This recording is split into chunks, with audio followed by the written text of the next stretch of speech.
Today was when it was at the supermarket. We still got this COVID thing. You're keeping distance and so on.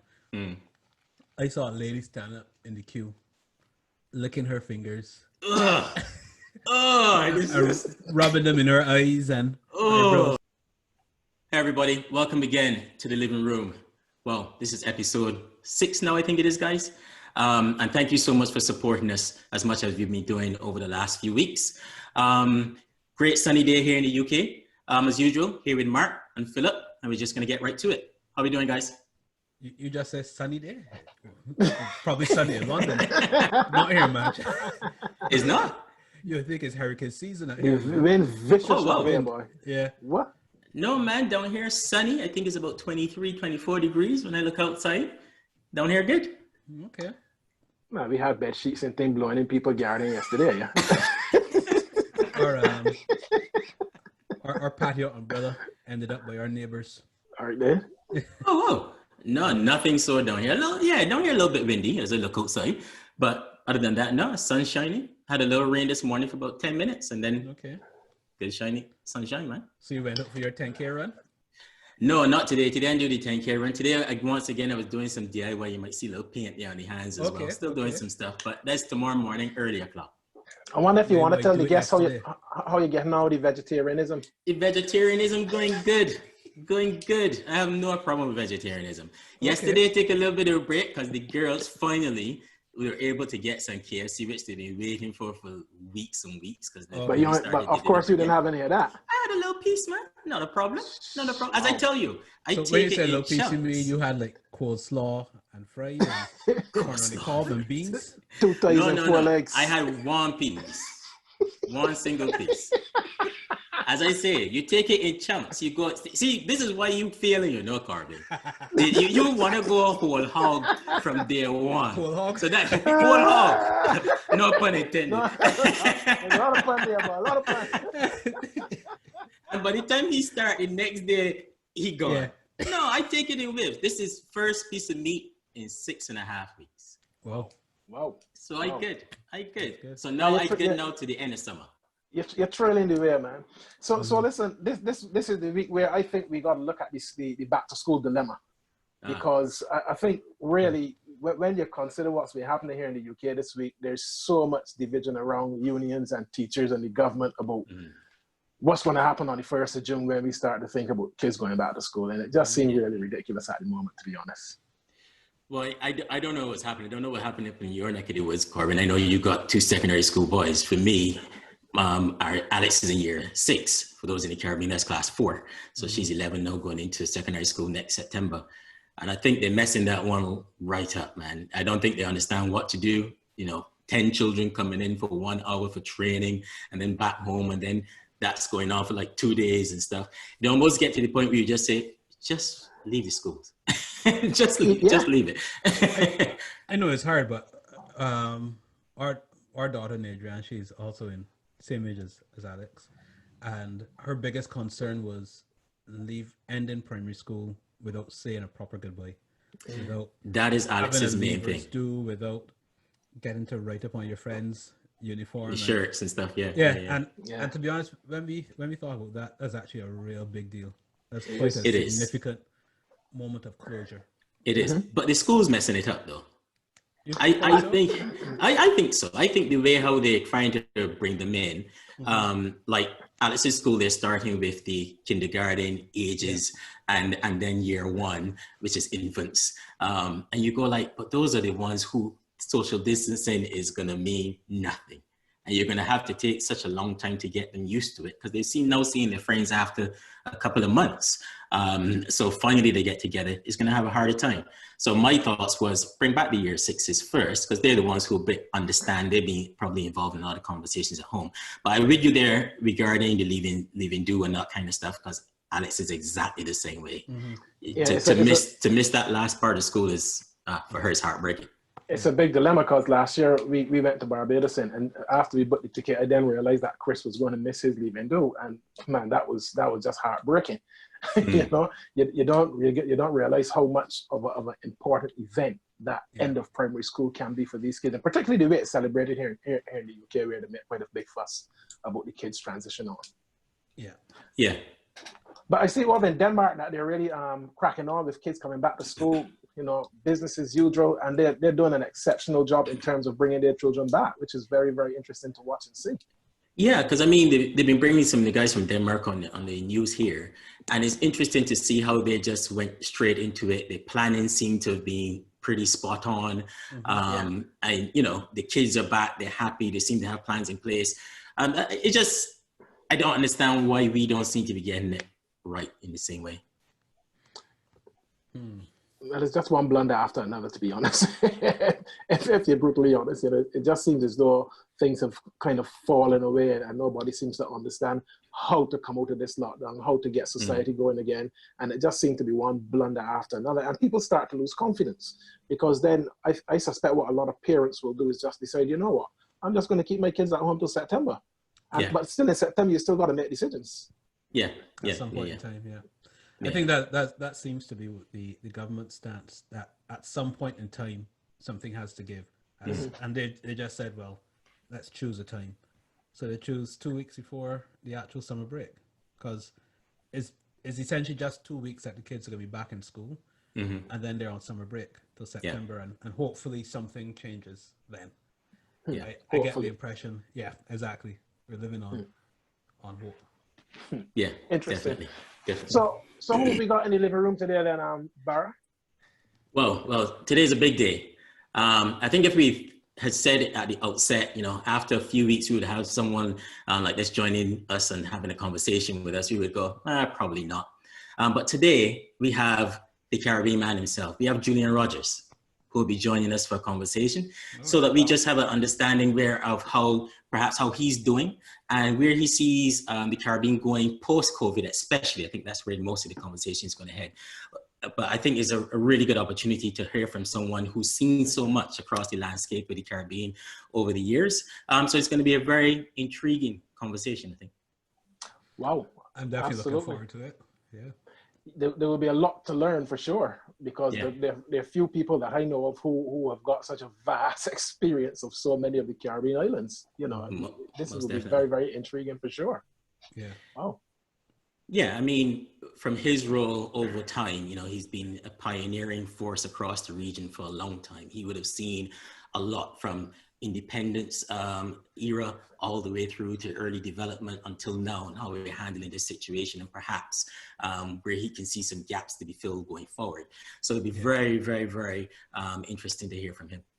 I think as a side note, one thing that I've always admired about him, he's got a tremendous voice. And I know you guys are both singers. And you used to be a bassman back in the day, Mr. Barra. So back in the day, you know, you hear me lower my voice just then when I say back in the day. I remember Julian from 60 Minutes in Caribscope and some of those programs that we grew up on, really. But he's got a tremendous voice, you know, if you're someone who enjoys vocal. You hear it, you know who it is. Absolutely distinctive. Very, Pretty very much. distinctive. You don't need to look at the TV or hear who's on your radio. You hear the voice, you know the person. And having said that, he's actually here in the green room waiting for us now. Oh, brilliant. Okay. So let's, no further ado, let's just let him in. Yes. We can hear you as well. Welcome, Julian. Okay. How are you, sir? I'm doing fine. Kingston is beautiful. A little overcast, some clouds about.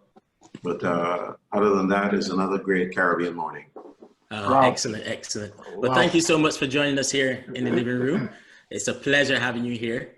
We're looking forward to have a good conversation with you. Well, I look forward to chatting with you people, because this is the first time I'm meeting four devils like you. So and there are only three. So one of us is two. Gotta be a devil lurking in there somewhere. He'll come out, don't worry, he'll come out. Yeah. So first of all, Julian, how are you doing? How is the family? How is beautiful Jamaica coping coming out of the COVID-19 season? Well, I can tell you I'll start first with family. Alison and I moved here in Jamaica just over a year ago, last April, actually, on the 3rd of April to be exact, from Trinidad and Tobago. We settled in very quickly, and living, you know, in terms of living, house and so on was ready. So we didn't have a problem there. The staff and management of the Jamaica Observer were ready for me. I'd come to visit them like 2 weeks before that, before coming and joining. Right. So everything was in place. So I would say we settled down very quickly. By the time Alison got a car to drive around, she was mapping Kingston like Google. I took a little longer. For some strange reason, I lived here before when I was at university, back in the 70s, and I thought, hey, you know, it would be easy. But I'd forgotten that all the landmarks that I knew back then would have changed. All changed, yeah. And so I took a little time getting around. While Alison is I call her an international driver, so she found a way quite easily. I was moving around. So over the past year, it's been great. In terms of COVID, I've worked a lot from home in the last 4 months. It's only in the last 2 weeks or so that I've actually gone to the office for more than 3 hours in any given time. Some weeks I didn't go at all. And in fact, my chairman suggested I should stay home because I was so young. and so did the Prime Minister. But you know, you can get cabin fever after a while, and most importantly, I thought my staff needed to see me a little more often. So as cautious as they were early up, who said, Mr. Rogers, you shouldn't come here, you should stay home and zoom in. So I had enough of the zooming in. I'm taking it a little bit at a time and but overall, I'm good. I'm happy, enjoying Jamaica. I miss miss seeing the sea, but last weekend we drove out to Ocho Rios. We're banned from going into the water as part of the curfew regulations. But you know, as a small island guy, you want to see the sea, you want to see the horizon. Well, of course. So that was very important for us. So we got a good long drive, going out to Ocho Rios is about an hour, depending on how fast you speed down the road, the highway. But it was great. It was great to go out there and recharge your sight, so to speak. Excellent. So would you say that, Jamaica is slowly coming back to life? How are people feeling about, how things have gone and just getting back to normal, or some kind of normal? Well, I suppose it's not true. Well, it's not a matter of getting back to life. It's a matter of coping with, first of all, the restrictions in the early period. It's a mixed bag because it has had its impact on people in very different ways.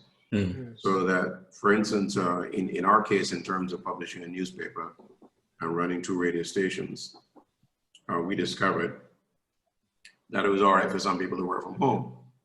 Now, that I think is a discovery that was made by many other people or many other companies, that it is now far easier for some people, some of your workers, to operate from home and to do so successfully. Yeah. I mean, it raises a number of questions in terms of the return. The impact across the country is quite clear. I mean, the biggest hit obviously was the tourist industry, with the closure of the hotels. You're talking about, nearly 500,000 people working and connected in some way with the tourist sector. So when a hotel closes, you know what that means. And particularly people at the lower end of the income scale, it hits them hardest of all. Yeah. And that goes for every enterprise, really. Yeah, pretty much. So that's tourism. The government itself implemented a lot of work from home situations as they could. A lot of business has gone online. Everything from the restaurants to the drugstores to the supermarkets to everything.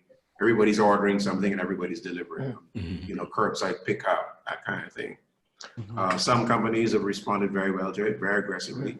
Sagicor, the insurance company, for instance, they now predict that they have at least 60% of their people working from home. And they don't expect that to change on the so-called resumption because, COVID has no expiry date. Sure. Wow. The other impact, of course, is on the educational system. Right. With the children now at home, and some parents, or one parent or the other, has to stay home, etc. You don't have the ability. You no longer have the facility of sending your children by the grandmother because the grandmother is asymmetric, vulnerable to the disease, and therefore you don't want to exchange there. And some people don't have anybody at all, really. Yeah, and that's the true. daycare centers are closed, and the schools are closed, and that kind of thing. So it's. I keep saying the mixed bag again, because I think that pretty well describes the variety of situations that people are facing here in Jamaica and across the Caribbean for that matter. Yeah, indeed. I heard a friend of mine said something really, really useful today. He said, "We're not all in the same boat. We're in the same storm." Very true. Yeah, but we all in different boats because everyone's experience and perspective is different. But we're just on the same sea, facing the same types of winds and having different responses.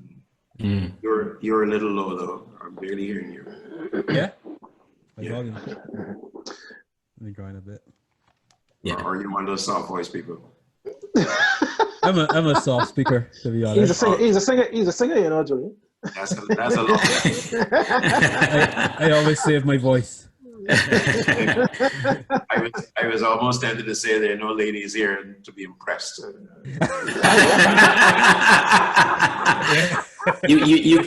It only took you 10 minutes to find them out, Julian. Exposed. And I tell you something, you're spot on. Yes, That's a journalist in me coming out. Spot on, man. Definitely. Spot on. Listen, we had some friends on from St. Catherine and Kingston a few weeks ago, and the situation in St. Catherine at the time was really escalating. I wonder how that looks at the moment. Yeah, well, I think they're relieved. First of all, that they come out of the lockdown. But you know, it is. Alison, my wife was telling me the other day. She says somebody told her that it is almost as if you have to legislate behavior. Because some people just will not adhere to the social distancing, etc. I mean, if you saw the pictures, you must have seen the pictures of people outside the remittance centers and so on. Or the government has this facility where they're giving people what they call a financial package, so to speak, to carry them through. And so people went to pick up these payments, etc. And they didn't give a damn about separating themselves. They were all huddled together like it was a roundup of Wild West cattle kind of thing. Yeah. And it's frightening. I mean, it is worrying that people would operate, that would just throw caution to the wind. We saw them of it as well. Outside the popular supermarkets and so on. It was absolutely crazy if you consider how dangerous this thing is. You know. Absolutely. A bit to do with guys thinking, well, maybe we're Oh, going. no, you're going soft. What's your game? Oh, I'm going soft. Is that better? Yes. Okay, sorry about that. No, do you think it had to do maybe with us thinking perhaps, it's not as serious for us as it might be for other places across the world? Because generally we hear about things happening over there. Do you think it had anything to do with that, or just people just not listening? I think people just plain stubborn. I mean, I don't want to say plain stupid. I'll reserve that until I get a measure of their what do they call it? I don't know. If there's any way of measuring stupidity, but it really is very serious. That people should just be so casual about it and put themselves and others at risk. It just doesn't make any sense whatsoever. Yeah, I understand.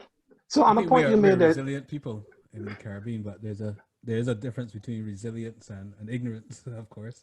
But I do think there is a measure of complacency to some extent.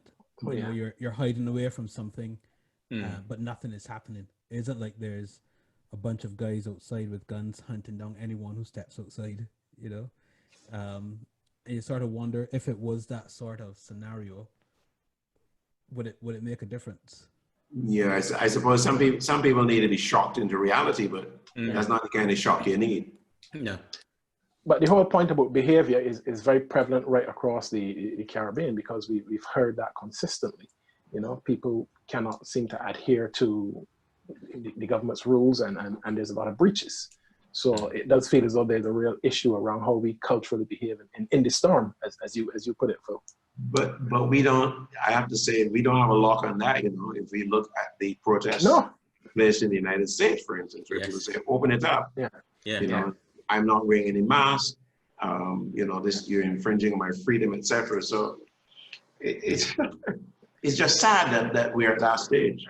Yeah, I think you're right that it's not necessarily reserved to the Caribbean, because all across the world, I think you saw people behaving a bit absurdly in different ways.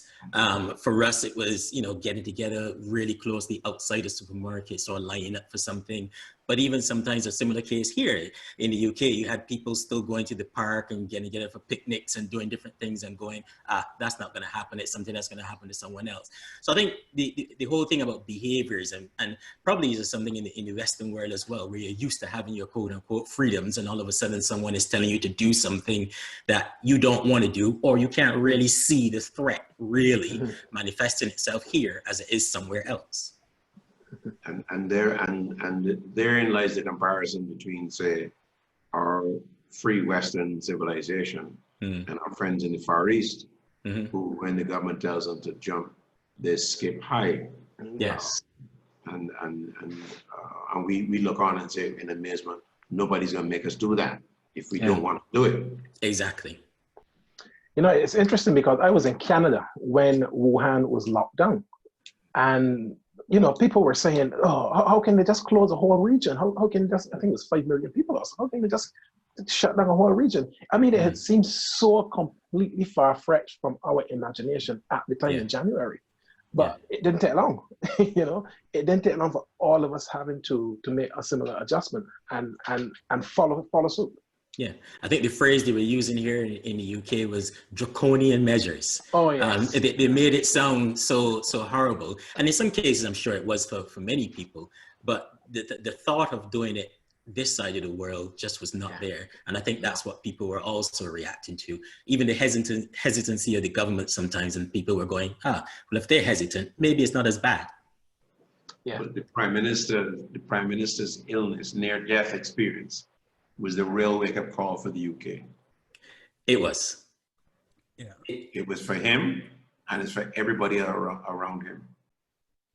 Yeah, I think definitely for him, because I'm surprised at how cautious he is now at opening back, whereas other people are going a bit faster.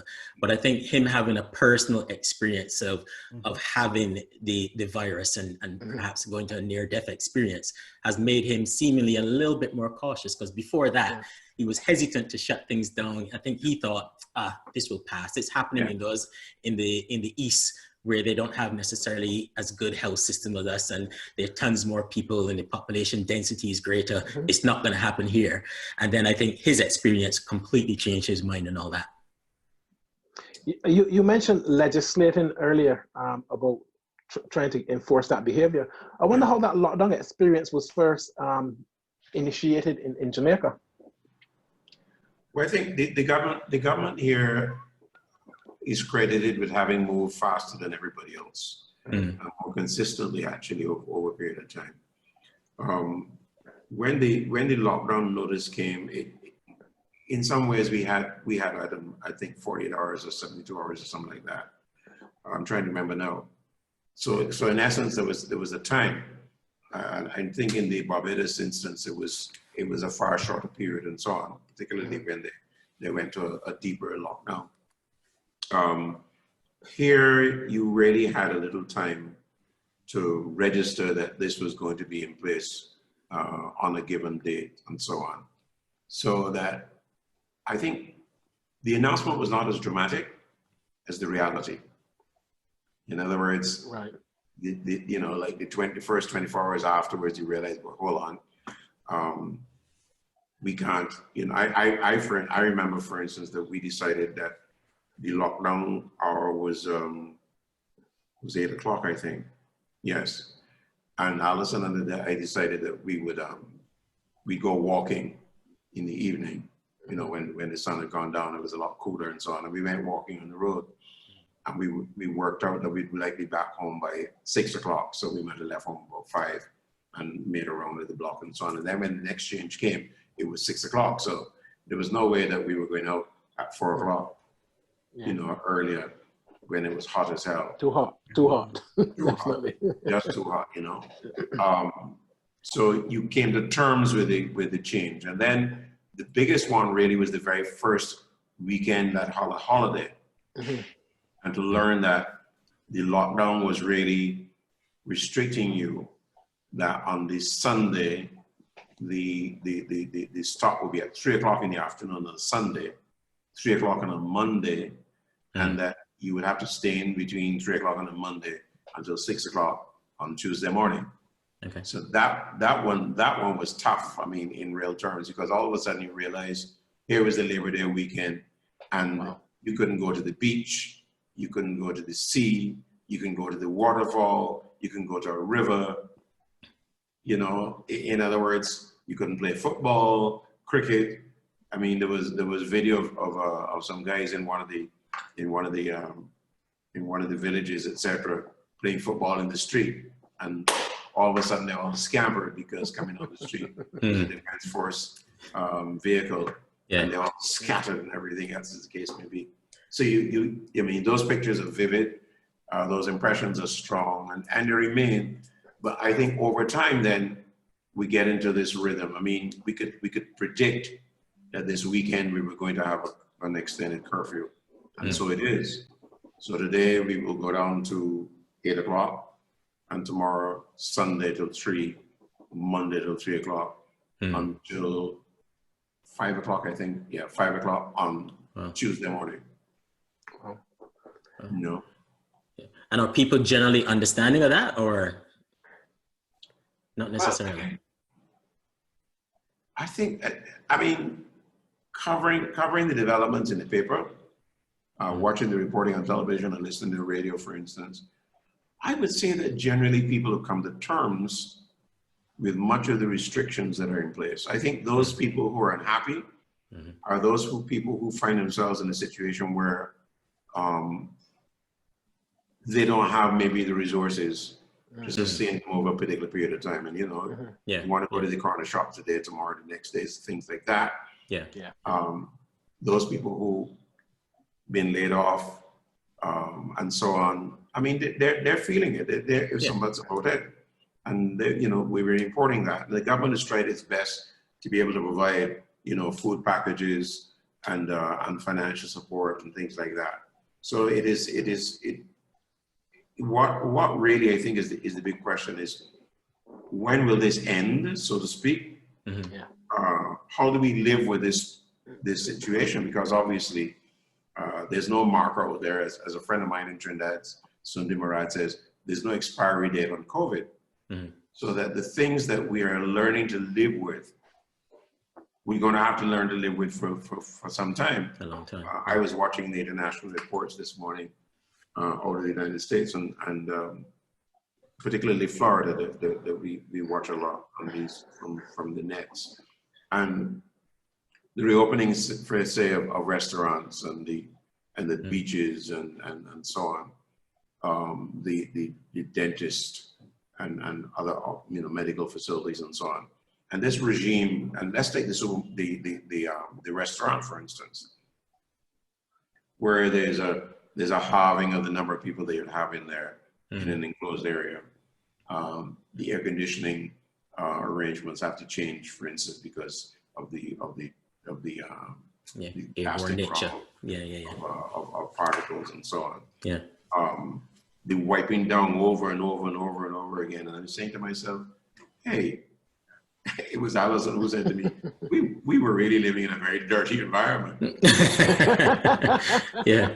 We really were working in the worst, living, eating, having our being in the dirtiest of places. We gave no consideration whatsoever. That if we went in a restaurant, for instance, and we sat down and the table had some dirt in it, we'll call over the waiter and say, you know, give us a wipe down. I mean, if you go in a restaurant right now and the same situation, you'd get them and leave. True. It's true. You just wouldn't stay. You know? I think it's evident that we became extremely complacent around health, the environment, and all the things around us that really matter. You know, I guess in pursuit of alternative things or other things, I suppose. Complacent is one thing. I think we were just I suspect it just didn't occur to us how serious it is. Yeah. I mean, when they talk now about the number of germs, forget about COVID, and think about the number of germs that are around us. Yeah, we don't think about it really. No. We just you just accept it as part of living. Their germs, carry on. I think let the children eat some dirt. It's good for them. Exactly. The immune system. I'm from that school, definitely. So when my first child was born, our daughter, I did a lot of reading on allergies because she had allergies.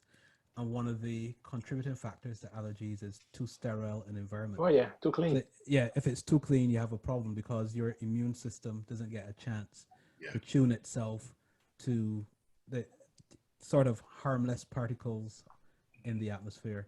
And our immune systems are quite resilient. So although we live in a dirty environment, our immune system tunes itself to survive in that space until something spikes, like the coronavirus, which is so peculiar, so novel, that we have no defense mechanism for it. And our immune systems are not training and dealing with it before it takes over our lungs. Having said that, though, isn't that one of the school of thoughts now where even that's why some of the people are rioting and stuff in the US, where some doctors are saying, well, if we all stay inside and no one ever gets it, then when you come back outside, you're just going to have the same thing happening over again. Society needs to move around. And especially because the numbers are saying that it impacts so few people, at least in a very harmful or negative way. And there's some people using that very same school of thought there, Phil, that we should actually be moving around. I know, but the flaw in that school of thought is there is no cure for it. And there's no real understanding of it. There have been cases where people had COVID, and they're quite fit people. It looked as though they were better. And then I know of one guy, he was training for a marathon and everything. He caught COVID. He was out for a week, and he said it was dreadful. And then all the symptoms went. Then another week came, and this guy died, just from a respiratory disease. So that's the challenge with this. Because there's no cure. There's no way no medical way of preventing it. No immunization against it. So that's where that argument starts to fall over a bit. I think there's also something to be said as well, because we were talking about schools earlier, and they're looking to make the school environment so if there's one place where germs will run rampant, is in schools with little children, right? Without a doubt. But if you now start to make those places so clean that even those kids can't develop some kind of immunity, you then have to wonder what will happen to them as they start to get older and their systems not really develop. So it's kind of compounding the issue a little bit. Yeah, I think this is just an unknown season, and folks are trying to figure out. When we thought we knew how to deal with disaster or things like this, now it's compounding it by the fact that actually we don't know how to deal with it. You know, and that's the thing. Julian, I want to touch on you with something else there as well. You mentioned how people are reacting, and some people are understanding the fluid nature of how government is responding in this situation. But when we look across the Caribbean, one of the things that we always look at is generally how leadership at an individual level as well as a regional level has reacted and coped, you think. And I was just wondering if you had any thoughts on how you've seen as a collective, how the region has done. The more I listen, monitor the reaction or the handling of COVID by regional leaders, it's quite clear that they have all been, and when I talk with the leaders, I'm not talking about just the prime ministers now, but I think the governments have all been a very tight, unusual, challenging situation, and that's putting it mildly. Let us, for instance, consider a couple of things. One, the impact on the economies. And where all of our majority of countries, for instance, depending on visitors to come in and spend money and staying at the hotels and eat at the restaurants and whatever else. So there you have a very serious blow. And a major consideration, for instance, about shutting down airports and, you know, shutting at borders and whatever else. Yeah. The other, of course, is the shutout of your nationals, who all of a sudden, living in the United States, which is the best country in the world, and land of milk and honey, and best medical facilities and whatever else. And then when the COVID deaths started mounting up, you get scared as hell and you want to come home to Jamaica or Trinidad or Barbados because you consider it the safest place in the whole wide world. And if anything happened to you, you're rather dead in Barbados or Jamaica. Rather be home. Yeah. That's it. But I think that as you asked the question about how the regional governments have responded, I think consistently, I think they could have been far more sending a message of common decision making under the so-called CARICOM umbrella. Yeah, I thought that would send a very powerful message. They have had their meetings at the CARICOM level and exchange notes, etc. But I think that if they work harder at common policy, wherever possible, that it would send a collective message to the region, and therefore put an end to the comparison about look how Jamaica is doing it, and look how Trinidad is doing it, and how Barbados is doing it, etc. Yeah. There are certain peculiarities about each of the countries, for that matter. But at the same time, I think the sense of common decision making would have been a very powerful message to sell CARICOM as an institution.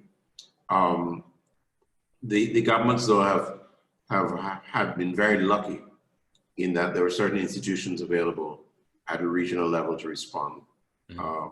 The equivalent of the American CDC is CARPHA, the Caribbean Public Health Agency based in Trinidad, which is the main testing center in the early days before some of the other countries got the ability to test for COVID, etc.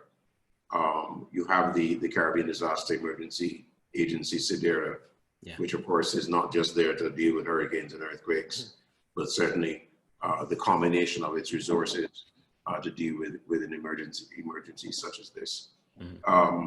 The governments have had the tough decisions, particularly with regard to the returning of nationals, where they have to weigh the ability, for instance, to deal with the influx of returnees. In the Jamaica case, for instance, they opened a facility to determine how many people would want to come home.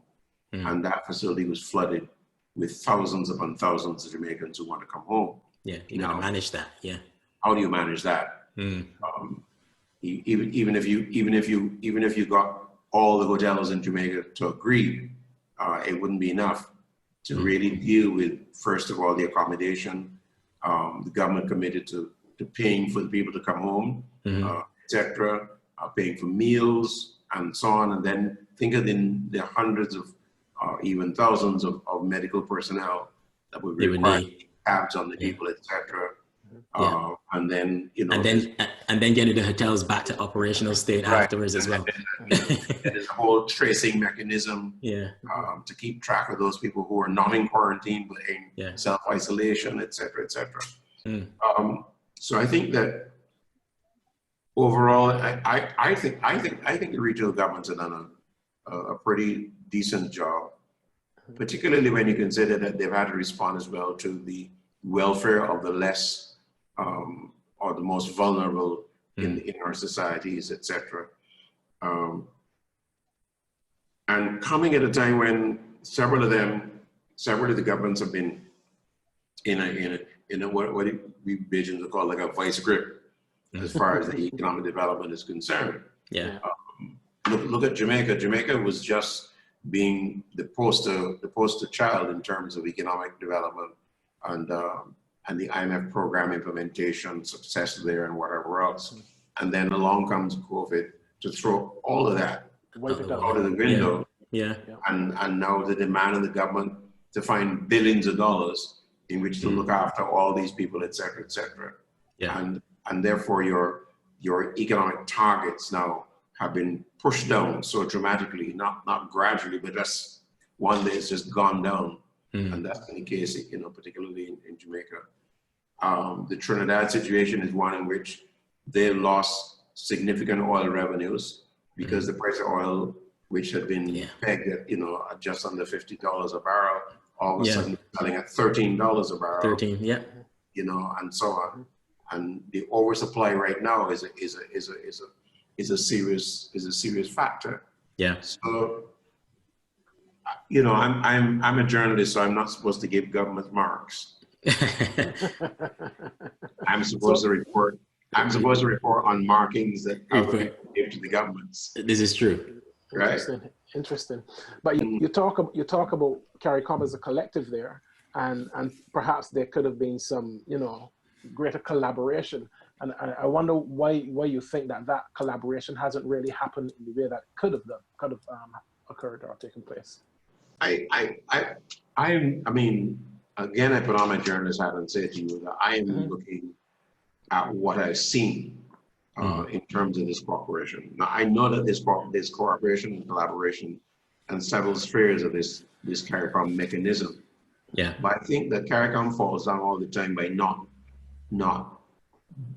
I don't want to use the word boasting, but sharing with the public exactly what the level of collaboration and cooperation is at a time when people really want to know, hey, you governments are rallied around, you guys got together, you sat down and so on.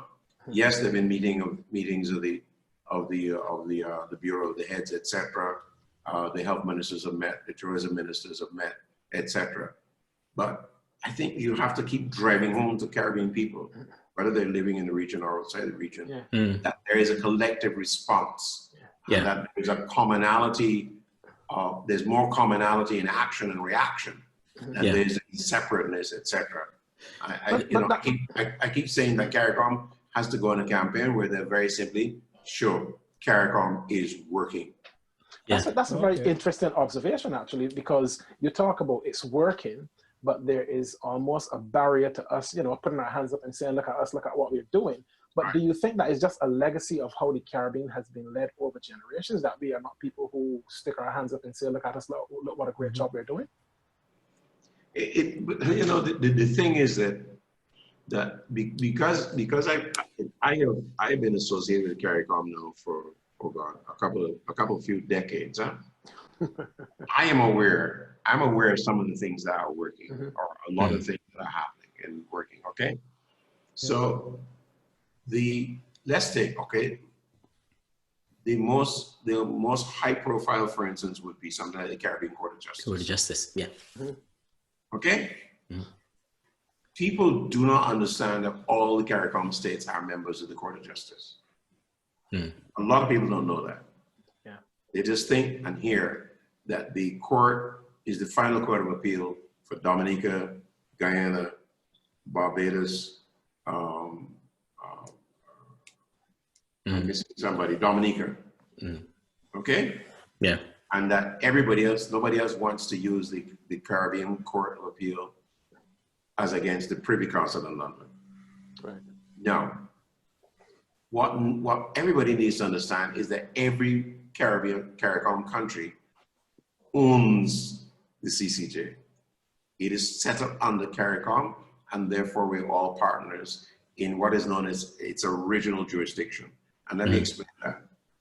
The operation of the CARICOM community itself needed a court that the members could go to in a dispute over trade matters, or any of those matters that fall under the Caribbean community.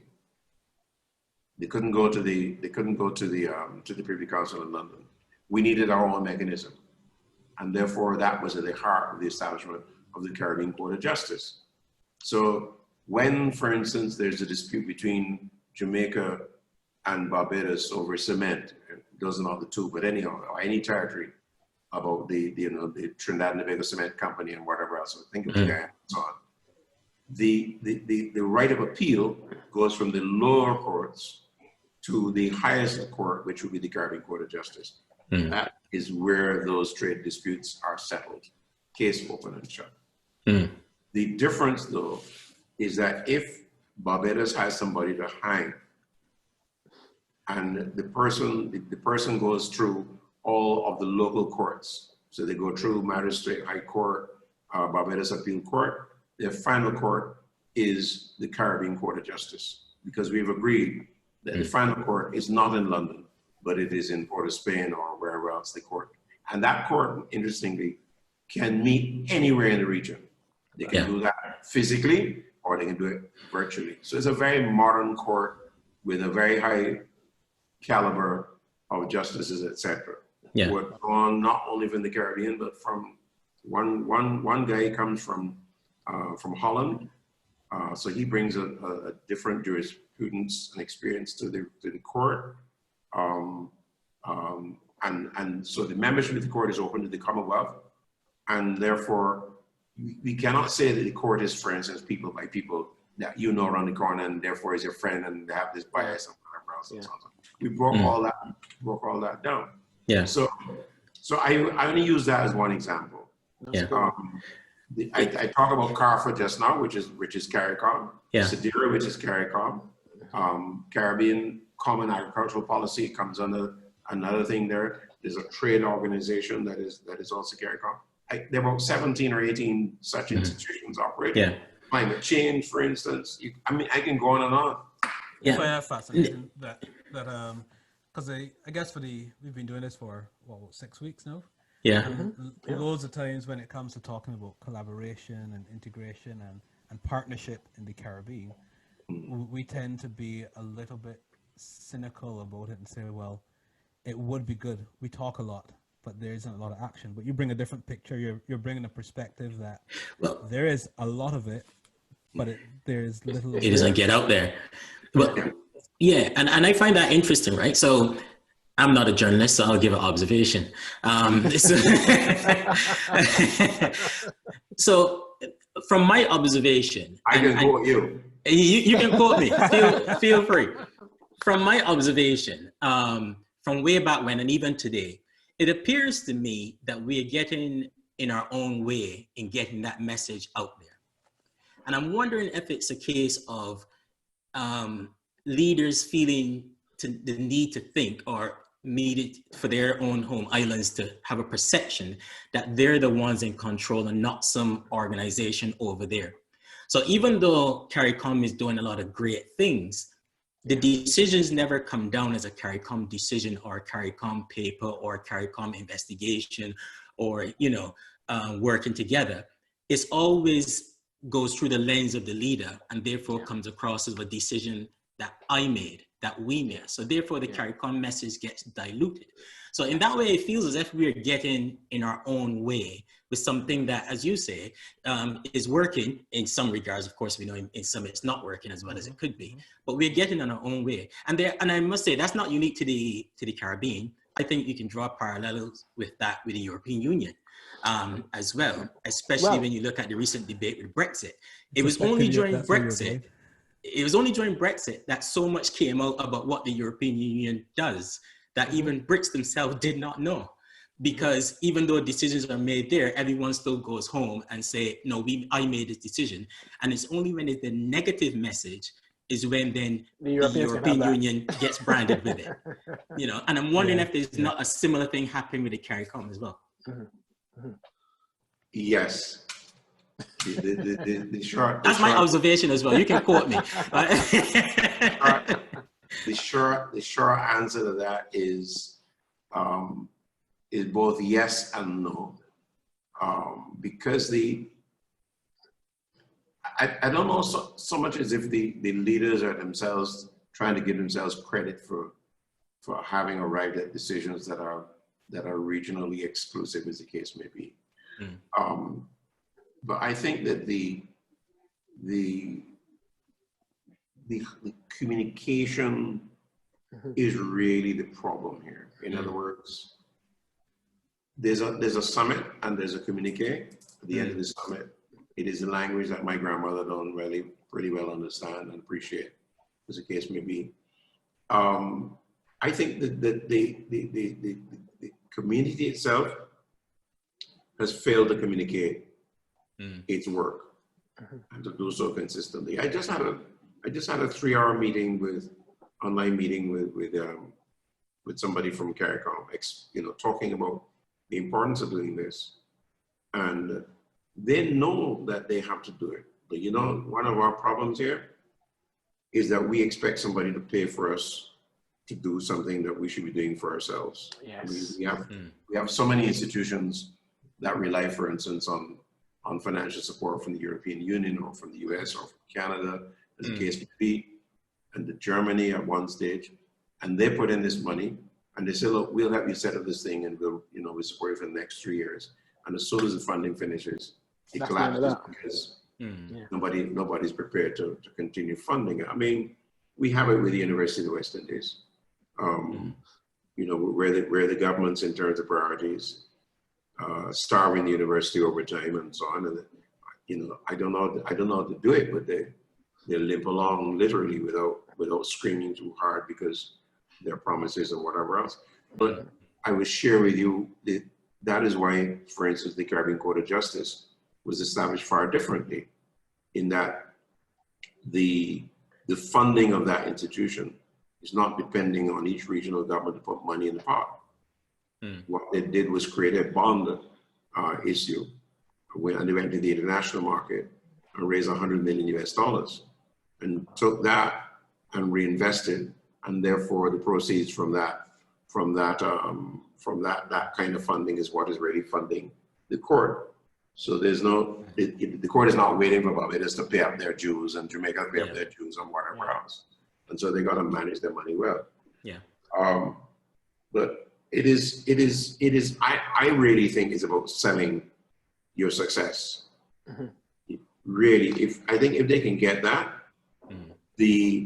when there are particular incidents that are bad in terms of the region, I think there'd be less shouting and screaming and saying, look, the damn thing not working.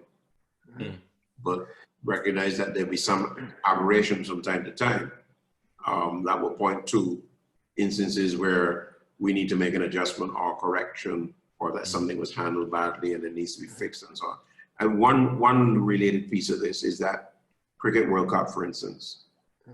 Cricket World Cup worked beautifully in terms of the movement of people across the region. How all the countries agreed that if you came into one country, your entry into one country was automatic entry into all of the countries hosting Cricket World Cup. Yeah. As soon as Cricket World Cup was finished, they're done with that. Borders closed. They go back to immigration offices, anxious to stamp your super your passport at every stop. 14 days. Yeah. And you have 14 days or whatever. Even though the CARICOM Freedom of Movement provides you with 6 months entry into a territory, etc. And then, But Julian, you talked earlier about behaviors, and I'm not going to dwell on this. But you also said you're talking to three devils from the 70s, okay? Yeah. So you're talking to three devils from the 70s. You would have seen these behaviors developed over time. And that model you just mentioned about the CCJ is intriguing, because I've never heard about that before. I didn't realize that that's how they were established. But where do you think these behaviors that were birthed perhaps in the 50s and the 60s and 70s have kind of caused us to arrive at? And how do we break them? Because ultimately we have got to break these behaviors that are just stifling us as people. Yeah. How do we break them? Well, I'm a firm believer that we lost our way and we lost the kind of political leadership where there was definitely, I had a word for it.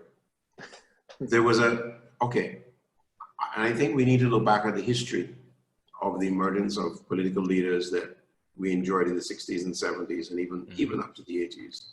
We were having this very conversation last night. So I'm really interested to hear your take. Unbelievable. Unbelievable. For our political leaders and our cricketers followed the same path. Let me explain. The people who left the Caribbean and went off to England in particular to study ended up as lawyers and doctors and whatever else is the case may be.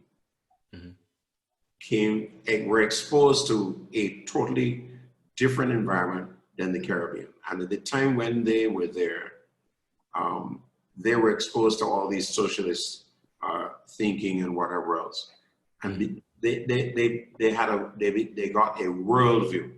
Not that they didn't have a worldview before, thanks to the BBC News and whatever else, and that was on Rediffusion. But they were exposed to a totally different environment from their island nations. It taught them that we were so different from the British, and that we had something in us that was distinctly different from the British. We were determined to be educated. We arrived educated. Yeah. In a lot of ways, right? Better educated. They came with a determination to get an even better education and to come back. Not just be doctors now or lawyers, but all of a sudden they realize, well, hold on a minute. I have to get back home and do something for my country. Be pioneers. I can't allow Jamaica or Trinidad or wherever I come from to be like this. No way. Yeah. No. We will not take that. And so they came back into the region with that determination of not making money. Making money was not the preeminent thing anymore. Mm-hmm. It was, hey, we have to use this brains and this exposure that we have to do something about our country. We can't let it be like that. Chart our own course. And chart our own course. Mm-hmm. So that they came back and enunciated a philosophical framework that was their guiding light, which they shared, and they were prepared to sacrifice and so on, and walk in the street in the hot sun and whatever else, and so on and so on and so on, right? Yeah. And to say to people, look, there's a certain pride in being Bajan or being Trini or being Jamaican or being Dominican or being whatever the case may be. So you had all these powerful leaders, Bradshaw and St. Kitts, as totalitarian and dictatorial as he was, he was asking people to stand up for themselves, right? Followed by Southwell and so on in the same St. Kitts, Bird in Antigua, right? Joshua and Cato in St. Vincent. I can go through the whole list, you know? So that was a generation of people who, even some of them didn't even go to England, but they read and they listened and whatever else and so on. And they were, you know, in Dominica, for instance, you had the agricultural leaders, they were all Black people and so on. And I think it was a recognition that we were Black people running our own countries, or having to run our own countries, as opposed to, you know, the existing and exposure to the racism and whatever else in these other territories. These people came back home to be leaders. All right. So where did we lose our way? The same thing happened with cricket. I was waiting for this. Our best cricketers were those who went to England and played in the language County cricket. Cricket. Yeah. Because they played cricket 7 days a week. It was a job. They had to score runs, get wickets, learn to live in a new society, etc., etc., etc., etc. Right. They're far different from these fellas today. Wow. Because those guys didn't have to sacrifice. They didn't understand about going into a new environment, etc., and finding a way and getting disciplined and whatever else in your approach to the game. Same thing going on with the politicians today. What happened? I get up today and he decides, boy, he don't want to be a politician. He says, I want to be a minister of government. I want to make as much money as possible over quantum, many times over the money I get as a minister, as the case may be. I want to do deals with everybody under the sun, as the case may be. To hell with everybody, right? Wow. So there's no philosophical underpinning in terms of what they're doing, their approach to it. They're few and far between. They're professional. Yeah. They're professional politicians. And therefore they sustain the corruption. Yeah. Which is really the heart of our shortcomings. Wow. If they allow corruption, then the rest of society is corrupt. Let me tell you something. In Antigua, for instance, People were corrupted by the virtue of a simple mechanism. You wanted to make some money, you go to your parliamentary representative and say to them, I want a duty-free. What is a duty-free? A duty-free is a certificate that allows you to get a duty-free on a vehicle, particularly. So if a car is worth $100,000, with duty-free, you can get it for 75. 75, yeah. So I come to you, sir, Mark. You want to buy a fancy car? I will sell you my duty-free certificate for $10,000 or $20,000 and go about my business. And you go and you get your duty-free car. Yeah, you're still saving. So that was open to anybody. Wow. Yeah, yeah. Okay, and that's that's one example. So I think that I have to say, because there are so many instances, both reported and underreported or not reported, as the case may be, where people are aware of the corruption that is really riding in the minds of these people who we have as leaders in our societies. And it is, and it's not just in government, it's in the private sector as well. Yeah. And it is permeated from top to bottom. Yeah. That is the heart of our overall problem. Barrier. I think, but our culture has moved on, and we're not in that same scenario where people are necessarily leaving the Caribbean. I can barely hear you again. Sorry about that. You can hear now? Yeah. Go ahead, Phil. Yeah, I mean, our culture has changed, our society has changed, and we're not in that scenario where people are necessarily leaving home, leaving the Caribbean to further their education and to grasp a worldview and return with a philosophical underpinning, as you put it.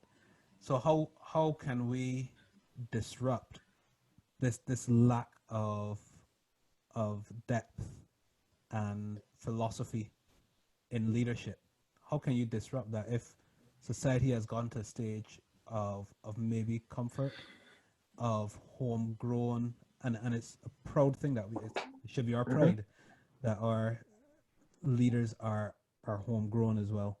Yeah. But if we're getting this side effect of being comfortable with corruption, of lacking vision, of being a bit shallow and missing out on the broader perspective of what's going on in the world.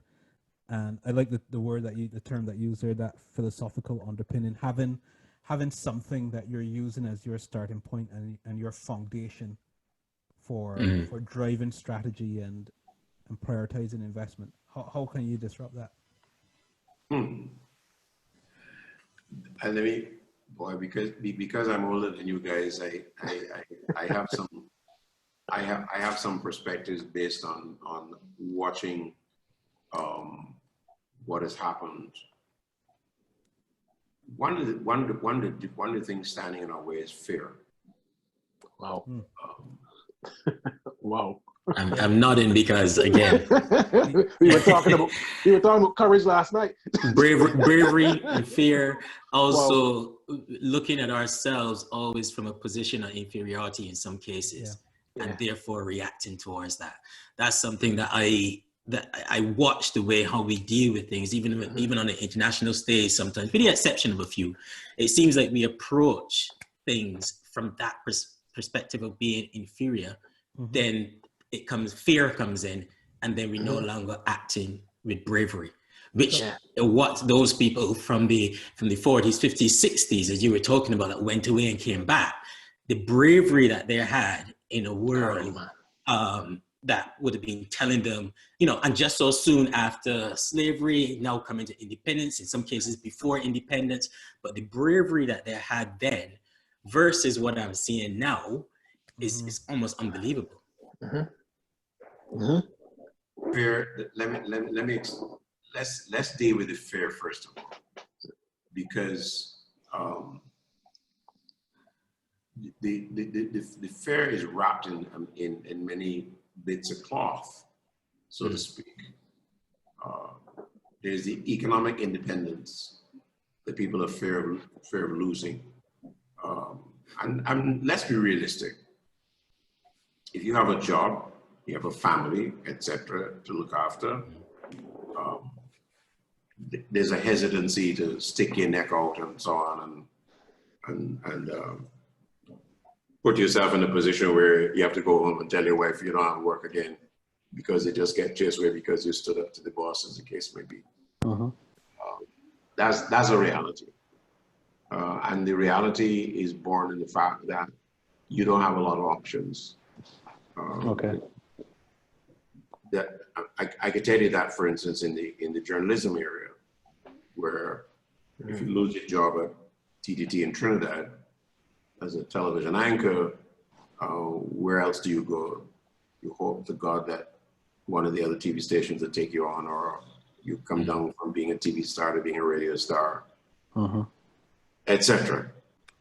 And that would apply. That would apply in a number of instances. If you're in the government service, for instance, you may not necessarily get chased away, but you may get shunted off to an office with a desk and a chair and no phone, and things like that. You can be ostracized, and there have been a lot of those cases up and down the region.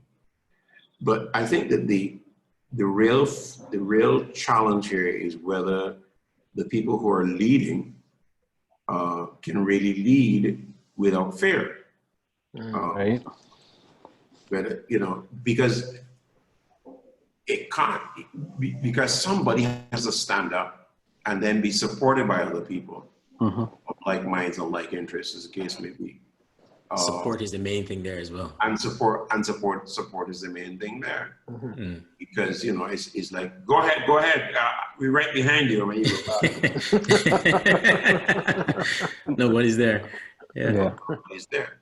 So the challenge really here is whether we can find some leaders who are able not just to mobilize, but encourage and really bring people together and say, we're going forward and we're going to do this. We need leaders, for instance, who will not easily be deterred because a few people raise their voices louder than everybody else and so on. And change their trajectory and their aim and whatever else. I mean, the question you ask is not an easy one in terms of, me saying, look, this is a strategy and we should do this, blah, blah, blah, blah, blah, blah. Because, it's like they say there's a man or woman for a particular season, a particular reason, a particular assignment, etc. And if we could just find the right people, or if the right people would come forward, but the right people would love to come forward, but they are living in fear of what will happen to them, what will happen to their families, etc. Because the vindictiveness is so rampant. It's a real thing. It's a real thing, and if you have to be concerned about bread and butter issues for your family and whatever else, let's face it. We're existing in very small societies, and therefore, the being able to weather these so-called storms and whatever else is not easy, but it's a very difficult one. I mean, look, I hate to use myself as an example, but I have lived and I worked across this Caribbean. I've been tossed out of Montserrat, Antigua, Trinidad, Barbados. You said tossed out. How many more? If you ask my journalist friends who tell the jokes at the bars and so on, they say Roger's been tossed out of more countries than their countries in CARICOM. But I mean, when I add Barbados to that list, it's not a joke because it actually happened. I was on here on CBC doing a television show, and I thought it was going very well until I got a letter the last day of the month, the end of the year, saying that there'll be no more shows until we have a new contract. And right after that, 2 weeks later, the Prime Minister called an election, and my show was off the air, and it never came back. Okay. Whoa. With the Prime Minister meeting me in the Hastings and said, Rogers, you're sure going to come back, man, after the election. So I knew exactly what happened. That's some fascinating behind the scenes information there. I wouldn't call any names, you know, when I mean, you know.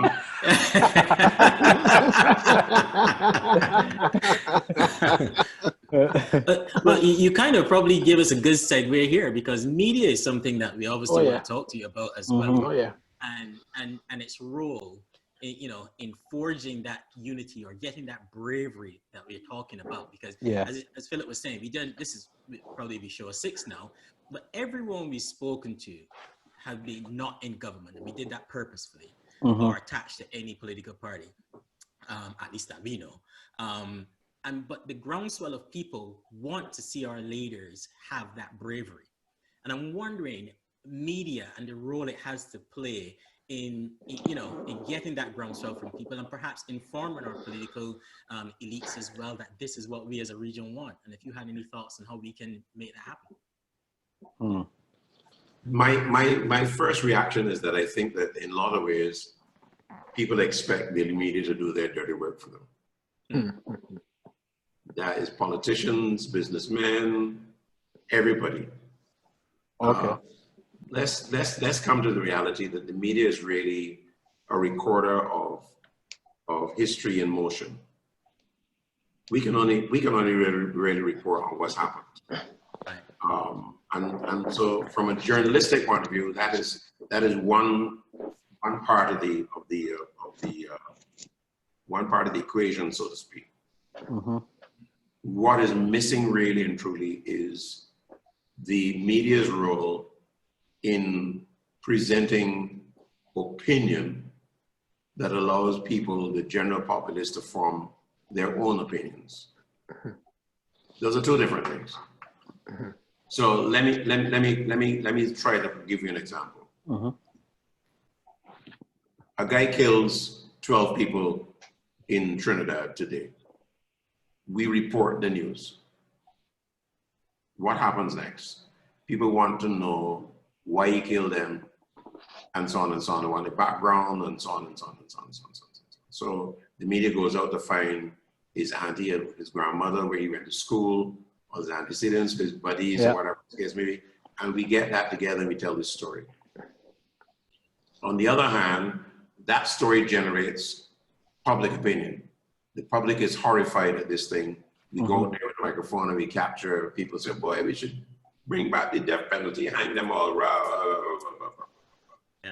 Then the opinion solidify in the person of the human rights chief, who maybe Lawrence Rogers, as the case may be, and say, you can't hang nobody again. Don't mind he hanged 6 people when he was Minister of National Security back in whatever the case may be, right? So the human rights organizations and leaders and the thing, and then the church come in and jump in, and that's another opinion.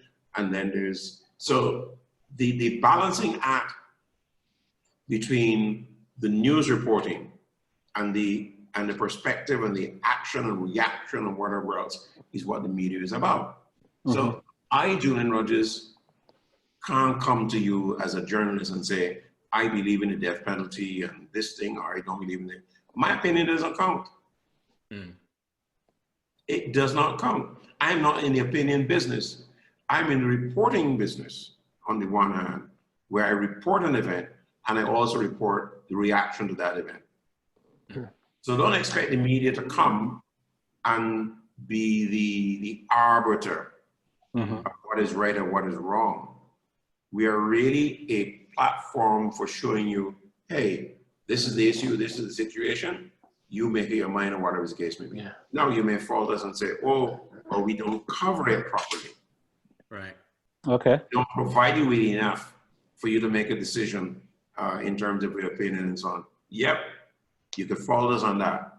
And I can give you a whole set of reasons why in today's world, which is something I'm going to talk about in my lecture at the university next Thursday. In today's world, the job of the journalist is, or the media, is far, far more different from it was when I entered in the business, even as recent as before the internet came on board in what? Yeah.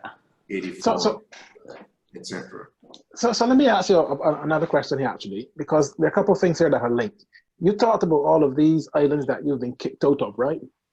And naturally, you are a journalist of a lot of experience, and younger journalists would look at that and they would form an opinion. Now, sitting here in England, where we always see journalists holding politicians to account, it kind of feels as though, actually, if you are a journalist in the Caribbean, it is extremely difficult when you look at a Julian Rogers who has been working in this field, done what he's done, but he's been kicked out. And then at the same time, trying to balance up, how do I hold the leaders to account when at the end of the day, it is going to come back to affect my economic situations? That's a cycle that feels as though you can never really get to a position of integrity, because the journalists don't have the teeth, but the politicians can always run rampant because they know that this cat and mouse is always going to happen. Well, don't be mistaken that journalists in America and England and wherever else in Canada don't come under the same pressure. Oh, I'm sure they do. Yeah, for sure. They actually do, because their bosses, like many of our bosses across the region, come under the pressure of either the government or the private sector saying, well, you're either towing the line here, or we not give you any government advertising, or we not, we pull our ads from selling baby milk and whatever else. So those are the economic realities. But I think that we've had a better record, particularly in recent times. Overall, I say overall. I mean, a couple of instances I can point to specifically in some territories.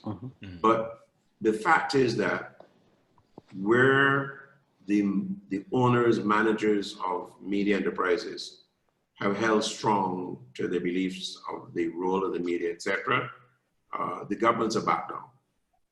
I mean, even recently here, the Jamaican government attempted to stop the media from doing a particular thing, etc.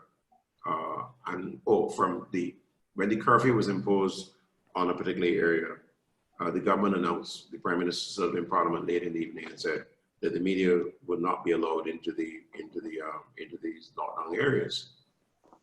And the Media Association immediately responded, and so did other voices and so on, and say, you must be crazy. Jamaica would be the laughing stock of the world community if it is that you say that the journalists can go in, when it is the journalist's job to go and report on the situation, good, bad, or indifferent. Is the government delivering on the services and promises it makes to the people in the lockup area, and so on and so on and so on? So they backed down and came off their high horse with that. But they had fired a shot across the bow for the media organizations some weeks earlier, and I kind of fashioned quite a little note for the Media Association to send out to say simply, look, the media are doing their job and adhering to the lockdown rules and respecting the security forces in the exercise of their duty, etc., etc. But we thought that was the end of it until they tried it again. And then the other day when some people came on, I think one of the cruise vessels brought in people and so on, and they prevented the media from meeting and greeting the people, etc. So they will always try, these either pinprick or whatever the case may be. But I think that to answer your question directly, the challenge here is again about leadership. Who is going to stand up and defend the media and give and so reinforce its value and responsibility in these particular efforts? And the thing with me, for instance, that I say that I don't have any friends among politicians. I speak very well to them, and I'm very courteous and whatever else. Yeah. You even have to bow down a little bit and so on.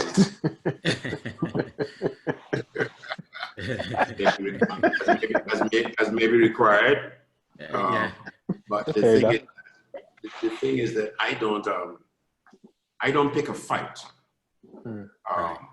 I just say very quietly, and Antigua, the current Antigua Prime Minister Gaston Brown, I interviewed him years ago when he was in opposition.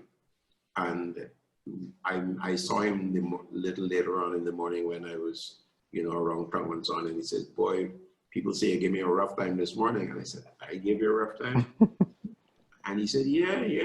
I said, but I don't remember. I just asked you questions this morning. He says, yes, you asked me questions. I said, but I didn't raise my voice or anything like that. And he says, that's when you are your most dangerous. When you ask a question. I'd say, Mr. Brown, I'm asking you. When I think about media as well, just to broaden the scope of when I say media influencing as well, and I know, Julian, you were instrumental, and even as I use the word instrumental, I know I'm understating your role in the CBU creation and the work they've done in the subsequent years that they were in operation. But when I think about media and helping forging that unity and helping forging the unity of the groundswell of people, as well as getting that up to the political masses, it was more from the view of thinking as well of not only what, but then how wide does it go? For instance, a lot of the media across the region is still very localized and not necessarily going across the region. Of course, now with the internet and social media and what's not, you can find a few clicks and find any news that you want to, but there's not a lot of regional coming to you so that we as a people understand what's happening together and what we're doing and the different things we're doing. So when I talk about the role of the media in helping forge that unity, that's how far I take it. Not necessarily only just influencing in certain topics or opinions and what's not. It's just getting a bit broader and letting the region, learn about the region as a region. At the same time. Yeah, absolutely. You're much older than I thought when you started. You only look young, man. You only look young. I shave off the hair. Keep away the gray.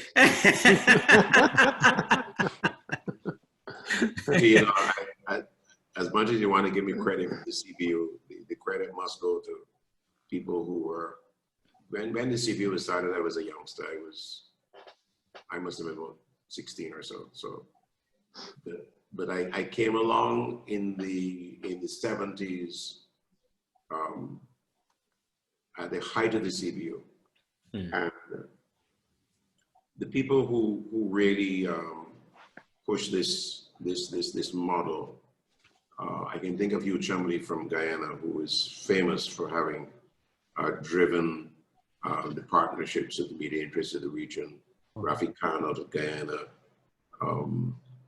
There's so many of them from every one of the Caribbean countries where there was either a radio or television operation. So that was the nucleus of the CBU at that time. And the crowning point, or 2 points really, but the crowning thing was that they decided that they needed to put together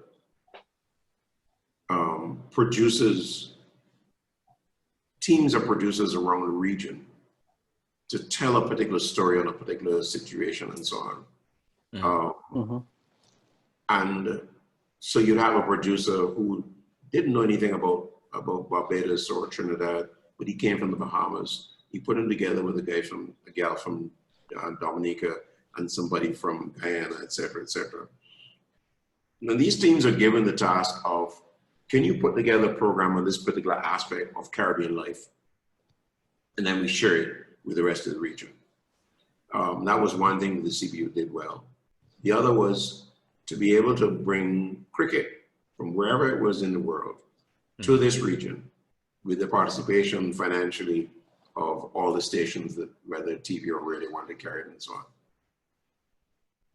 What is interesting in the point that you made just now is that long before the internet was available to provide us with the kind of communication that we have right now, these guys' vision was to tell the Caribbean story. Yes. Not the island story or the Guyana story or the Belize story, but the Caribbean story. Yeah. Okay? That is what you were talking about in your desire to hear and understand what is happening in the Caribbean simultaneously. Mm-hmm. You know why? Because you've been fed every development around the world coming to you, whether it's through CNN or BBC or Al Jazeera or whatever the case may be. And you want to see and hear the same thing from the Caribbean. You don't just want to hear the Trinidad thing or the Barbados thing separately.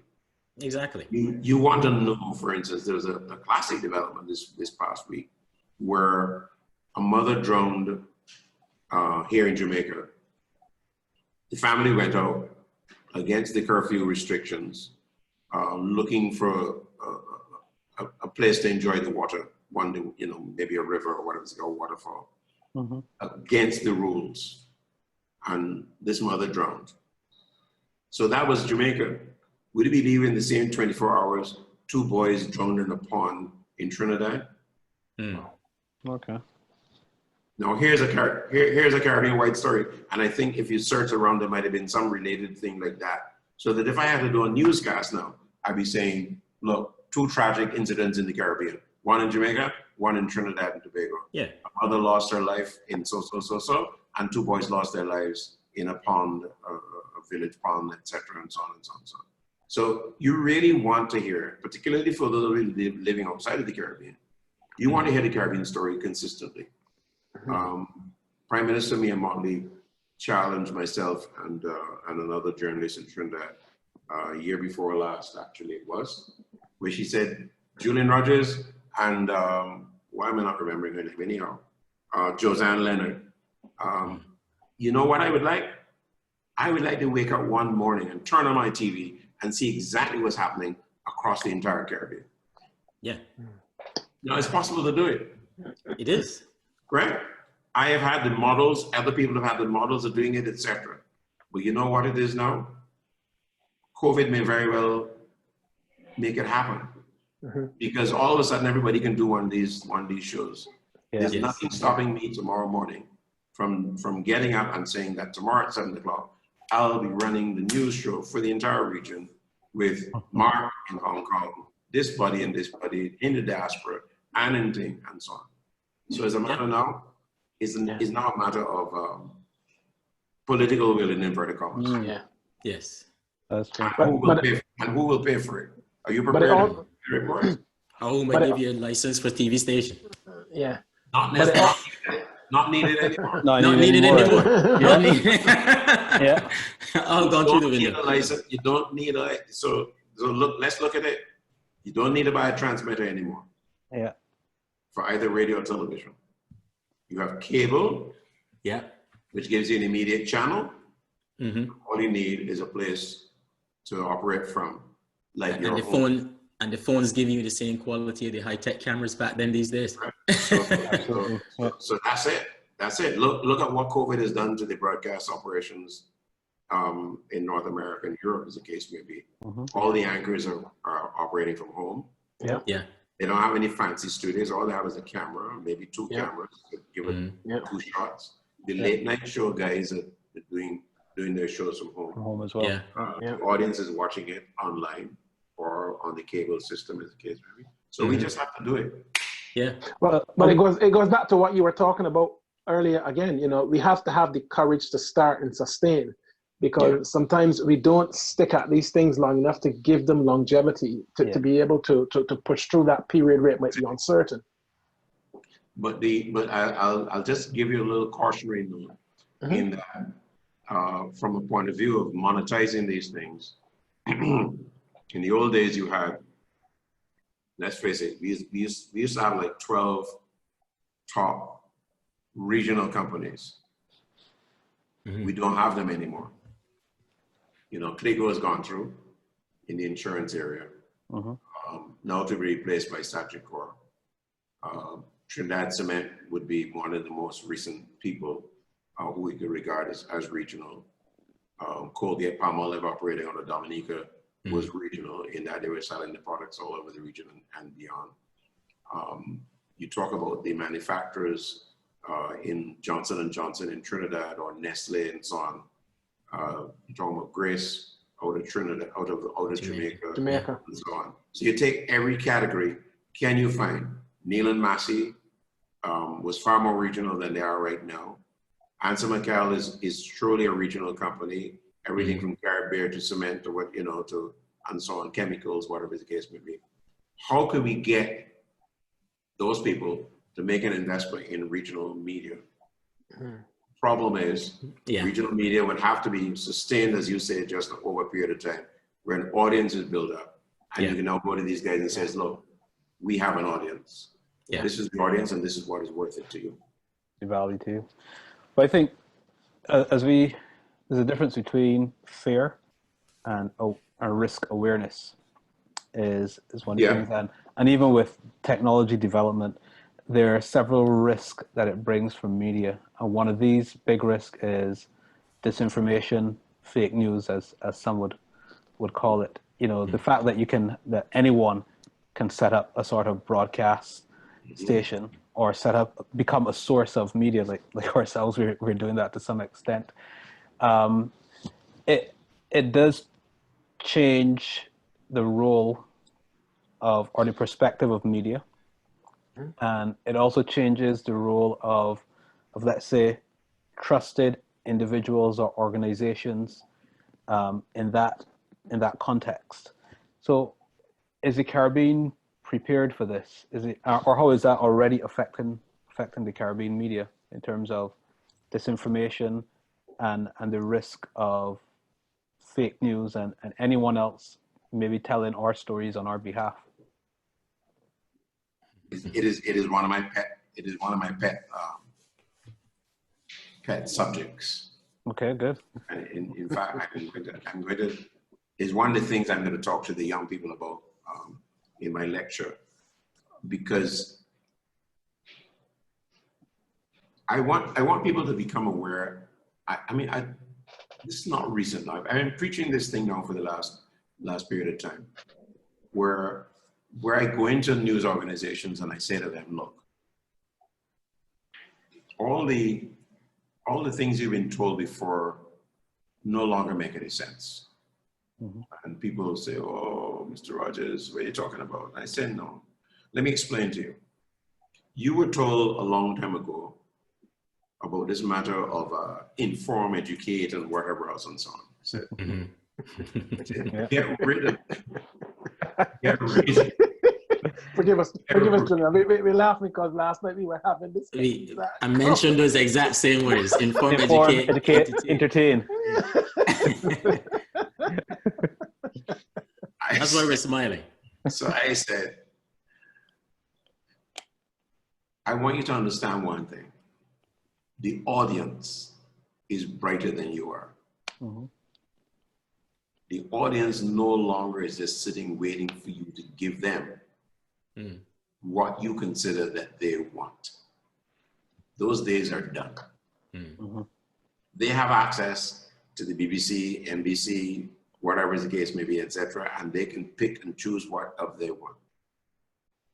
So if your audience is as bright as that, where do you stand as a journalist, as a whatever the case may be?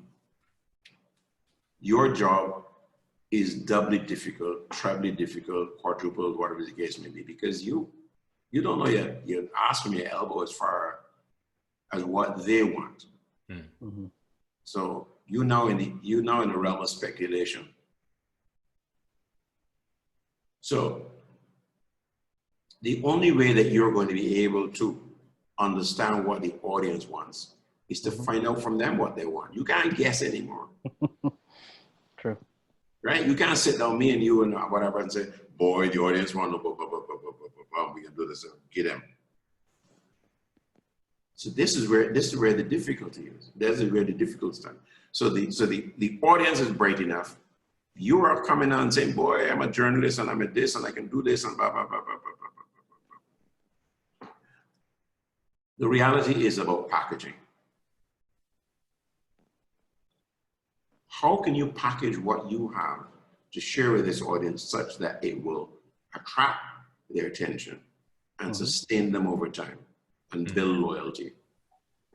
That's really what you're dealing with now. We're in a loyalty business. Right?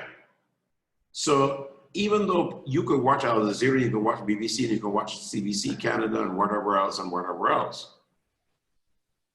do you really want to go to all those sources, bam, bam, bam, bam, bam, bam, bam? Or would you be happier if you could go to one critical source and hear and see things that are relevant to you? Yeah. And this is about relevance now. Yeah. This is about relevance. Yeah. I am not, you know, I find that, for instance, we report disasters. So there's a jet goes down in Pakistan, 93 people are dead. Is a disaster. But how relevant is it to us? Yeah. You have to ask yourself the question. Mm-hmm. It is relevant to us from the point of view of your safety. Well, in the Caribbean, we don't have a jet crashing and killing plenty of people. So I'm not going to spend a long time on that story. Or Notre Dame is down in Paris, and we watch it for hours. Two paragraphs, good enough. It happened, you know it's there. Mm-hmm.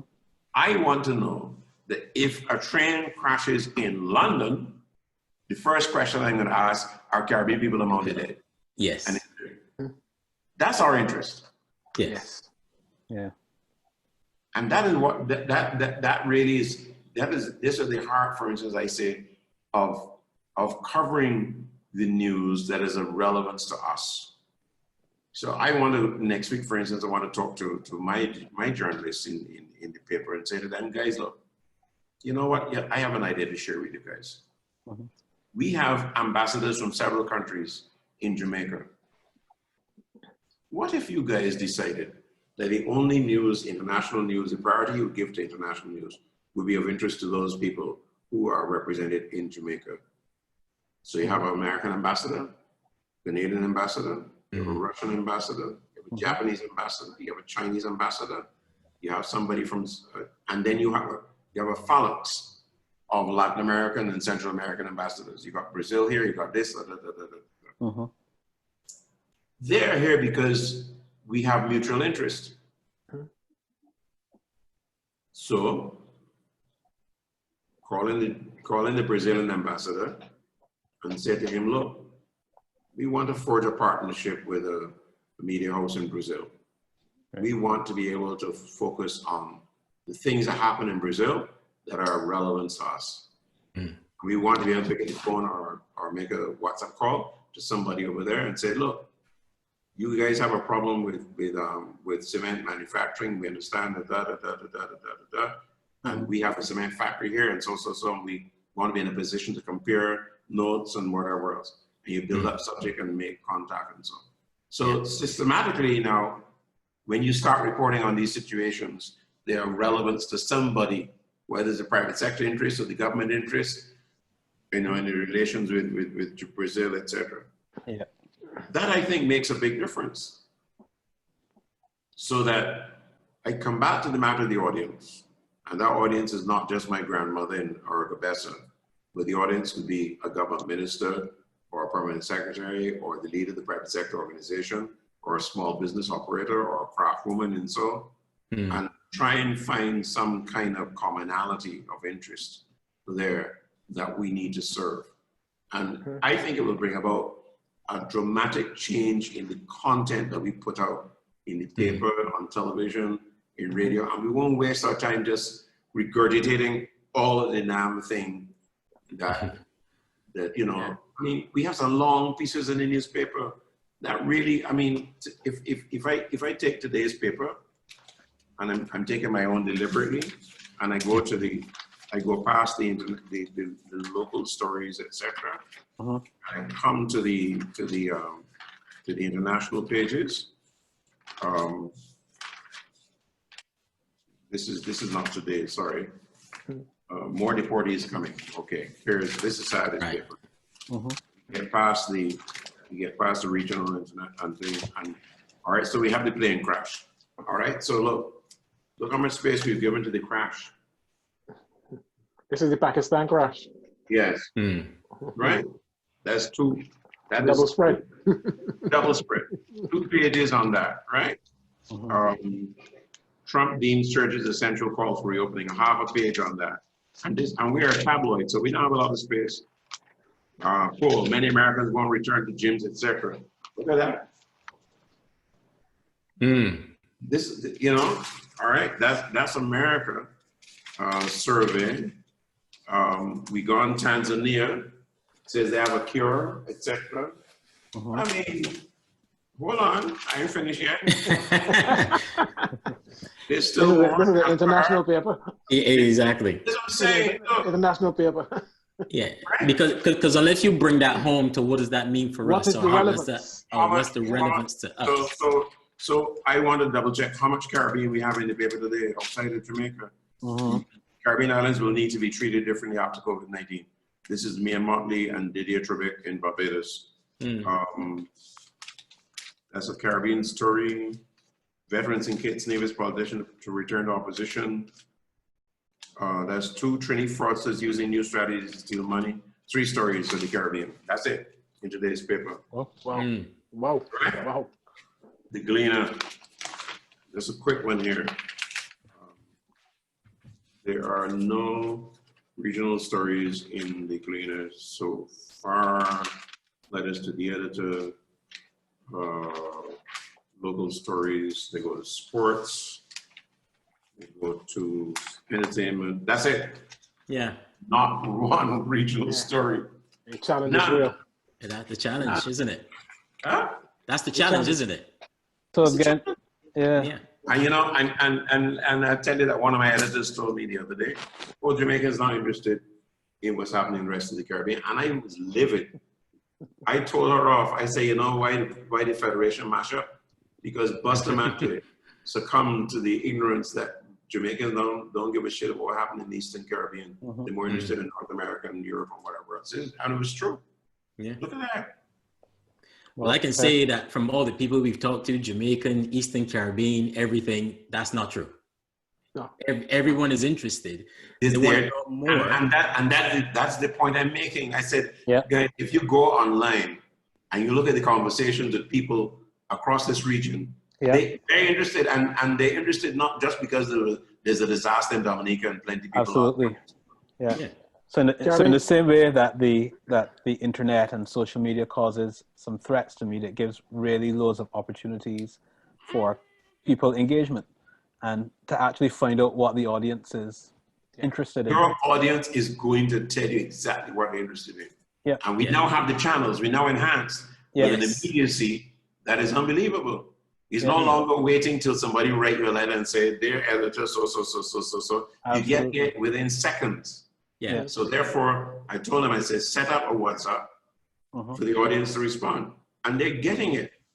The audience is responding. If they do the Facebook and if they look at what the social media feedback is concerned, people will take the time to respond and point you in directions and help you and say, hey, I think you should check out so the case may be.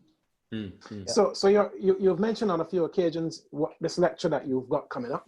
Yes. So I take it that you are heavily involved, I don't know, you tell us, in trying to shape the minds of those who will follow. And how important is that to you in trying to make sure that they understand what they're coming into?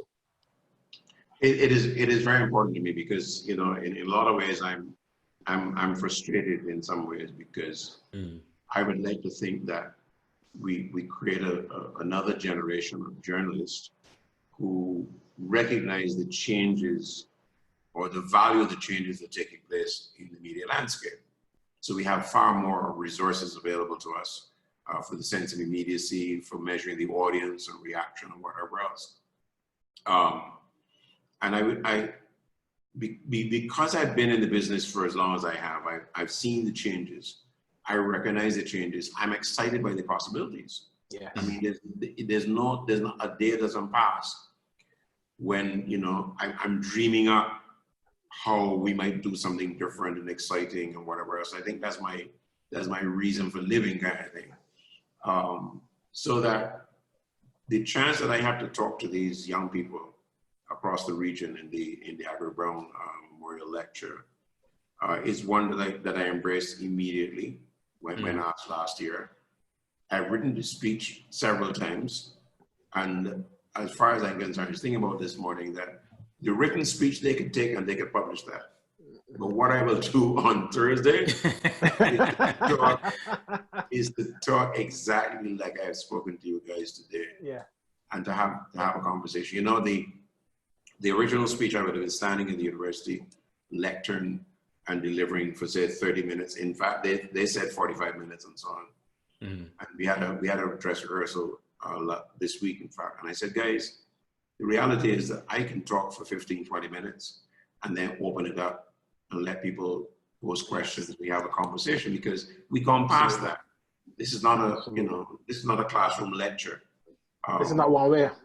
This is not one way, so the opportunity to do the first virtual version of the Agri-Brown lecture excites me because it gives me an opportunity to demonstrate, that we've come a long way and that this is the means by which we will now communicate extensively and that the journalists now must recognize importantly all of the channels of communication available to them for dissemination, but most importantly for gathering. And they would bring these things to bear in how they develop themselves and so on, and get away from the residual opinion of some of the older members of the media who say, oh, social media is something else for young people and whatever else. And wow. I mean, yeah. I said, wow. I'm telling you, they exist. They exist. I have to tell you, last week I'm trying to explain to the guy, I'm trying to be as kind as possible to say, I'm sorry, but you really don't understand social media. You just don't understand it. Yeah. And therefore you can't lead it because you don't understand it. It doesn't make any sense. Yeah. No. I wonder also, Julian, having gone through so much experience and having seen highs and lows, how do you keep yourself so motivated? Because, there's an energy that is coming across from what you were saying, very, very passionate.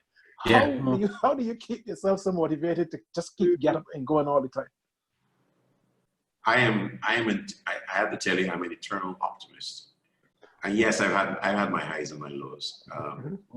I often say that if you don't have lows, you can't enjoy the highs. Yeah. That's good. Right? I have turned out to be a highly creative and motivated person. And I am, they call me Professor Gadget, for instance. I know every piece of software and hardware that's related to my business and beyond that. And I'm always searching. I mean, I introduced, for instance, the blue jeans the other day. Yes, you did. It's far better and more reliable than Zoom. Keep my fingers crossed and knock on wood. As we're using Zoom right now. But you asked me how I remain so motivated, yeah. I think because the creative animal in me is always looking and searching for ways in which to do something. I live on PowerPoint, for instance. If I have an idea, I start putting it down on PowerPoint because what happens, it forces you to be very tight in conceptualizing things. Also, then you put on the branches and the leaves and whatever else and so on, and you may end up with 25 slides, and then you really need to bring it down to 6 if it makes sense with anybody, things like that. So I think that I've grown into a creative animal on the one side. I also remember that when I started working at age 16 plus at Rediffusion, I was hired by a man called Frank Pardo, who was the program manager at the time. So that was 1964. 1982, I went back to Rediffusion, now renamed Starcom Network, to be the program manager of Voice of Barbados. And it was only at that point I remember what my father told me. He says, son, you always have to be looking at the trends, keeping up with trends about things. And we always put it in terms of education is a continuous process. Yeah. He says, you never retire, because if you retire, you fossilize. You must always be keeping active all the time. And I thought to myself when I watched Frank Prowd, and I say, you know, what the hell is this? I've come back into this organization to take up his job since 1964 to 1982. And he has not really changed. In a lot of ways, it was sad. Yeah. He had not really moved. I mean, he was shifted literally out of the post of program manager, and I felt sorry for him. But it also taught me a lesson, so that keeping up with things, I'm a vociferous reader online of everything, anything that attracts my attention. I explore because it may be related in some way to the job that I'm doing.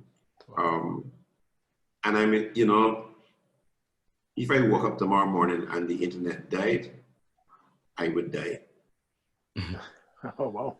If all the computers in the world just disappeared off the landscape, I would definitely die. I would not know what the hell to do with myself. Just now, the power went off about 2 minutes before you guys started this thing. It's the first time power has ever gone in this new place we just moved into. And it crashed again while you were waiting to come back to me in that 10-minute period. I'm saying to myself, I plan to do a show from here for the Central Bank of Barbados next month. I can't take that risk unless I get a yes, as the case may be. But I think I am very happy at this stage of my life. I have a good opportunity in terms of a job. I have a good set of managers and staff, you know, top to bottom, that I interact with every day. I'm fortunate that I have a good partner who is herself a very optimistic person. So that helps. And she's not in the media business, but as she says, she's learned a great deal about the media from me, and understands now certain things, and she's highly critical of the media, etc. So, but hey, I'm the eternal optimist, guys. No, that's good. That's good. That's a good thing. We are too, I think. No, I mean, once we get together and have a chat, we always say, well, what can we do? And Philip is always one who always makes sure that that's where the conversation goes. But what can we do to change or make it better? You know, how can we contribute? I mean, let's face it, we are just a few of similar-minded people coming from the Caribbean who really, truly want to see the Caribbean succeed. Yes. Yeah. And we don't just want to talk about it, but we are prepared to do things, whatever else and so on, you know? Exactly. So I stand ready to do, you know, whatever is required.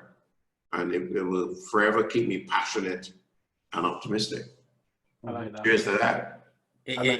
I like that. I'm going to do cheers for that as well. I like my lemonade. Is that a tot? What was that? Is that a Moby tot? Well, you know, we talking about the living room, right? So back in the old days, my grandmother back in church, well, they used to have these enamel cups. I know you can remember these. Here. That's what I'm saying. Right? I was exactly. They're coming back. Yeah, I was in Finland a few months ago, and all of a sudden these things coming back, and they are very, very popular. And I thought, well, I'll take one of them because it's very nostalgic and it brings back a lot of memories. You were in Swan Street. I remember the days of the I lived in Barbers Hill and went to school at Eagle Hall at Wesley Hall. And this lady selling Moby, for instance, where of course, you know, she had one tossing in one had ice and the other one was empty, etc. Yes. That's how made it cold. Cooling up. Yeah. Cool, yeah. Absolutely. Yeah, unbelievable. No, it's good. It's good. So listen, there's also one other point that I would like to raise with you around transportation across the region, because we got to the CCJ and we thought, you know, it's kind of settled on my mind a little bit. We're okay with time at the moment. Because of its model. We got to say something on this, because you know, throughout the Devils of the 70s, yourself, we've all seen LIAT and various guises of transportation across the region really not being able to stick, function, or deliver what it could do to support regional integration. I wonder if there's a word on regional transport and how that has evolved or not from yourself. In a lot of ways, I think we've been unfair, you know, to the regional transportation system. Unfair from the point of view that we expected to deliver something that we're not prepared to pay for. Yes. So let's understand that is the first thing. Yeah. Now you talk about the many iterations and so on and so on. I would put those aside and say those are experiments intended to frustrate the principal carrier, which would have been LIAT. Okay. And everybody has tried, and they realized, hey, I mean, even Alan Stanford in Antigua said to me one day that he says, if you really want to lose, if you're rich and you want to lose money, start an airline. He had set out to rebuff an attempt to purchase LIAT, which he made and which was rejected. So he decided, I'll take some money and I will buy some aircraft and start a competitor and push them out of business. It didn't work, okay, for one reason. There was another attempt within recent times. I think you remember Red Jet, etc. Red Jet, yeah. Who were offering fares of 100 US to any destination, things like that. Yeah. Let me tell you something. LIAT delivers. LIAT has delivered consistently over time. You may leave your baggage anywhere, whatever the case may be. Those are you know, one side in terms of the transportation challenges and whatever else. But the problem is that we've hobbled and not treated LIAT in the same way that we deal with international carriers. I happen to be a member of a tourism development corporation in Barbados, which is chaired by Jeffrey Cave of Cave Shepherd and so on. And that corporation was set up in Barbados to support marketing of Barbados as a destination over and above the work of the Minister of Tourism and whatever else and so on. And they collected what would have been assessed from private sector companies saying, look, we want 2% of your profits put into this pool so that we could provide a quantum for marketing Barbados and so on. Now, that money was used in the main to provide what we call seat support. In other words, an airline out of Scandinavia wants to bring 300 passengers to Barbados every week. They want to guarantee, they would say, look, at least the flight coming in will have 100 people. But if we fall short by 50 people, we expect you to pay for those 50 people. Yeah. All the governments have facilitated that for American Airlines, British Airways, Virgin, everybody. Yeah. But not LIAT. But not LIAT. Instead, they turn around and saddle LIAT with the airport taxes, charges, landing fees, fuel charges, security days, whatever the case may be. So where the economic cost of operating LIAT is $100 a seat, they've escalated it to $500 US a seat. And we, the taxpayers, are paying for that. And so when LIAT collects $500 US, they keep 100 for themselves and they send $400 US to the governments in the region. Wow. There you go. Can I put it any simpler than that? No, it is just a tragedy. It is one of the tragedies of our lifetime. And for sure, if we are going to achieve what can be achieved across the region, this whole area of how we move around is going to have to be resolved, because we certainly cannot frustrate an entity like LIAT going into the next generation.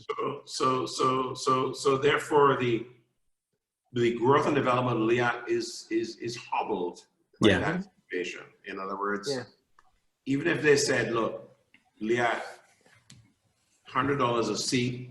We'll provide you with $100 in seat support, and do a long-term view of what Liat's needs are. Absolutely. To deliver the transport services across the region. Yeah. Now, I mean, the thing that I don't know where's somebody missing I'm not an economist, but Lord, I mean, 2 and 2 still make 4. More people are able to travel. If we can fill those seats consistently across the board, the app would do far better and be in a position maybe to acquire more aircraft and provide longer services, maybe even acquire a jet or 2 and fly it and do the long haul, long destinations, and so on and so on and so on. And I mean, the thing that always gets me is that the very people who support the system that frustrate Liat need to use it to do their business down the islands. Absolutely. You know, so you ask yourself, so therefore... And Liat must wait for them to get on board before we take off. Exactly. So therefore you ask yourself, again, coming back to the earlier discussion we were having, do we understand our own value, 1? And 2, do we understand, you know, the more that we understand about each other and understand the interconnectivity and our value, then we would be willing to do these things. I mean, we're making it sound so complicated, when in actual fact, it requires us to understand. Now, the governments contend that, we need money to pay for the increased security costs that we've had to implement at our airports, the redevelopment of the airport facilities and all that. I understand all that. But really and truly, you cannot just put the full burden of that on the passengers who need to move around this region. Exactly. There must be a point at which you should be able to say, look, it will take you $250 to move from Barbados to Antigua, or in other words, you could say certain destinations $250. The longer the destination, we will add on maybe another $100 as the case may be, and so on and so on. Do you know that it is more expensive to fly on BW or Cal between Trinidad and Barbados than it is on Liat for the same destination? And they're using the same aircraft, by the way, the same ATRs, etc. ATR 600, as the case may be. So they've got it all screwed up. The Caribbean Development Bank did a study to show them the value of lowering the taxes, etc., and bringing the thing to a real decent economic value for the travelers in the region. They won't take them on at all. But yet, they want to go. They're forcing Liat to go to the same CDB to borrow money to be able to sustain the airline, which is counterproductive. It doesn't make any sense. Exactly. No. So it does feel as though. And then we talk about ferries, for instance, which is a whole nother area. Only yesterday we were talking about the fact that a Trinidadian and I having a long conversation similar to this. And the fact is that Trinidad has operated like 2 ferries between Trinidad and Tobago. One of them principally carrying cargo, the other a combination of cargo and cars if you want to go over there any day. Yeah. The thing has been fraught with difficulties left, right, and center. Right vehicles, breakdown, servicing, the whole works. We went to, Alice and I went first to St. Vincent 3 years ago now. I go to St. Vincent to see a dear old friend of mine. And I said to him, look, I haven't been to Beckway since 19, whatever the case may be. I want to go over to Beckway. I jump on the ferry, I go over to Beckway, spend the day, come back. So having done that, I go back to Barbados and I said to Alison, I had a great trip to Beckway. Come, let's go next weekend. And we went back to St. Vincent, jumped on the ferry, went to St. Vincent, spent the weekend, etc. When we arrived in the harbor of Beckway, there are 5 ferries there that can carry people, buses, trucks, cars, whatever the case may be. Those ferries are operating not just between St. Vincent and Beckway, but Busleek, Canawan, all the islands. They have plenty of islands and doing so every day. Children going to school in one island can get on the ferry reliably every day and go to school in another island and go back home in the afternoon, etc. And those ferries are operated by the private sector, not by the governments. In Trinidad, the government is operating the services. Can't get it work consistently for nothing. Wow. and the ball and all kind of claims of this thing and the next thing and the fourth and fifth. And when I was at the Guardian the year before, and I wrote an editorial, I said, the lessons as far as the Seabridge is concerned can be taught to Trinidad by St. Vincent and the Grenadines. They've been operating very successfully for years. They don't have any of the kind of problems that you have, except small island pride. Yeah.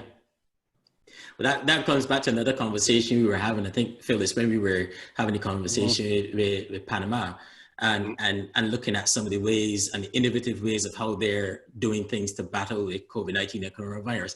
I think we said then that, it's funny how we don't look so close as Panama or even the other islands to find innovation. Yeah. Somehow we think that if it doesn't come from outside, or as you just say, small island pride, we don't even bother to look there for innovation and try to use it. But if it came from somewhere someone who might give us the exact same advice, but we pay them a worthwhile of money and they come from a different culture, for whatever reason, we readily accept it. Well, we're still in the slave mentality. So let's say what it is. True. And the most recent and vivid example of that. I was probably trying to be journalistic there just now. I should have just said that. I was probably trying to be journalistic there just now. I should have just said that. You switching on me, Julian. You said You're switching on me. You're switching on me. Sometimes journalists can be brutally honest. Exactly. But do you think it's just I'll let you finish, but I'll come back to that. Do you think it's just the slave mentality? It is, there's a lady who is now a minister of government in Barbados. She's the Minister of International Trade and so on. I'm trying to remember her name off the top of my head. But I heard her deliver a very brilliant lecture in Trinidad years ago, in which she posited, to use these fancy words, the theory that the slave mentality was so inculcated in us over a period of time that it's been very difficult, or still remains very difficult, to literally excise it, kind of thing. Yeah. She put it eloquently. I wish I could tell it the same way she told it, but it was brilliant. The thing is that the point I was going to make is that we have the most vivid example of the American handling of COVID. Now, anybody and his mother across this Caribbean getting sick would say, boy, if I have money and whatever else, medevac me to the United States.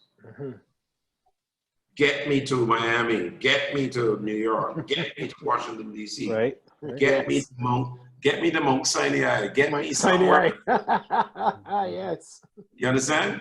Yeah. Because they have the best medical facilities in the entire world. I respect their doctors and the nurses, and they're up to date, and I want to born my baby. I want to bear my baby in the United States. And so look at how they have responded to the COVID situation. The reality is that they have come up and shown to be wanting. Well, they have not been able. They don't have enough facilities, etc., to deal with the pandemic. And we poor Caribbean people, we are a lot better off, my friend. Yeah. As long as we don't have a flood of cases, we are plenty better off.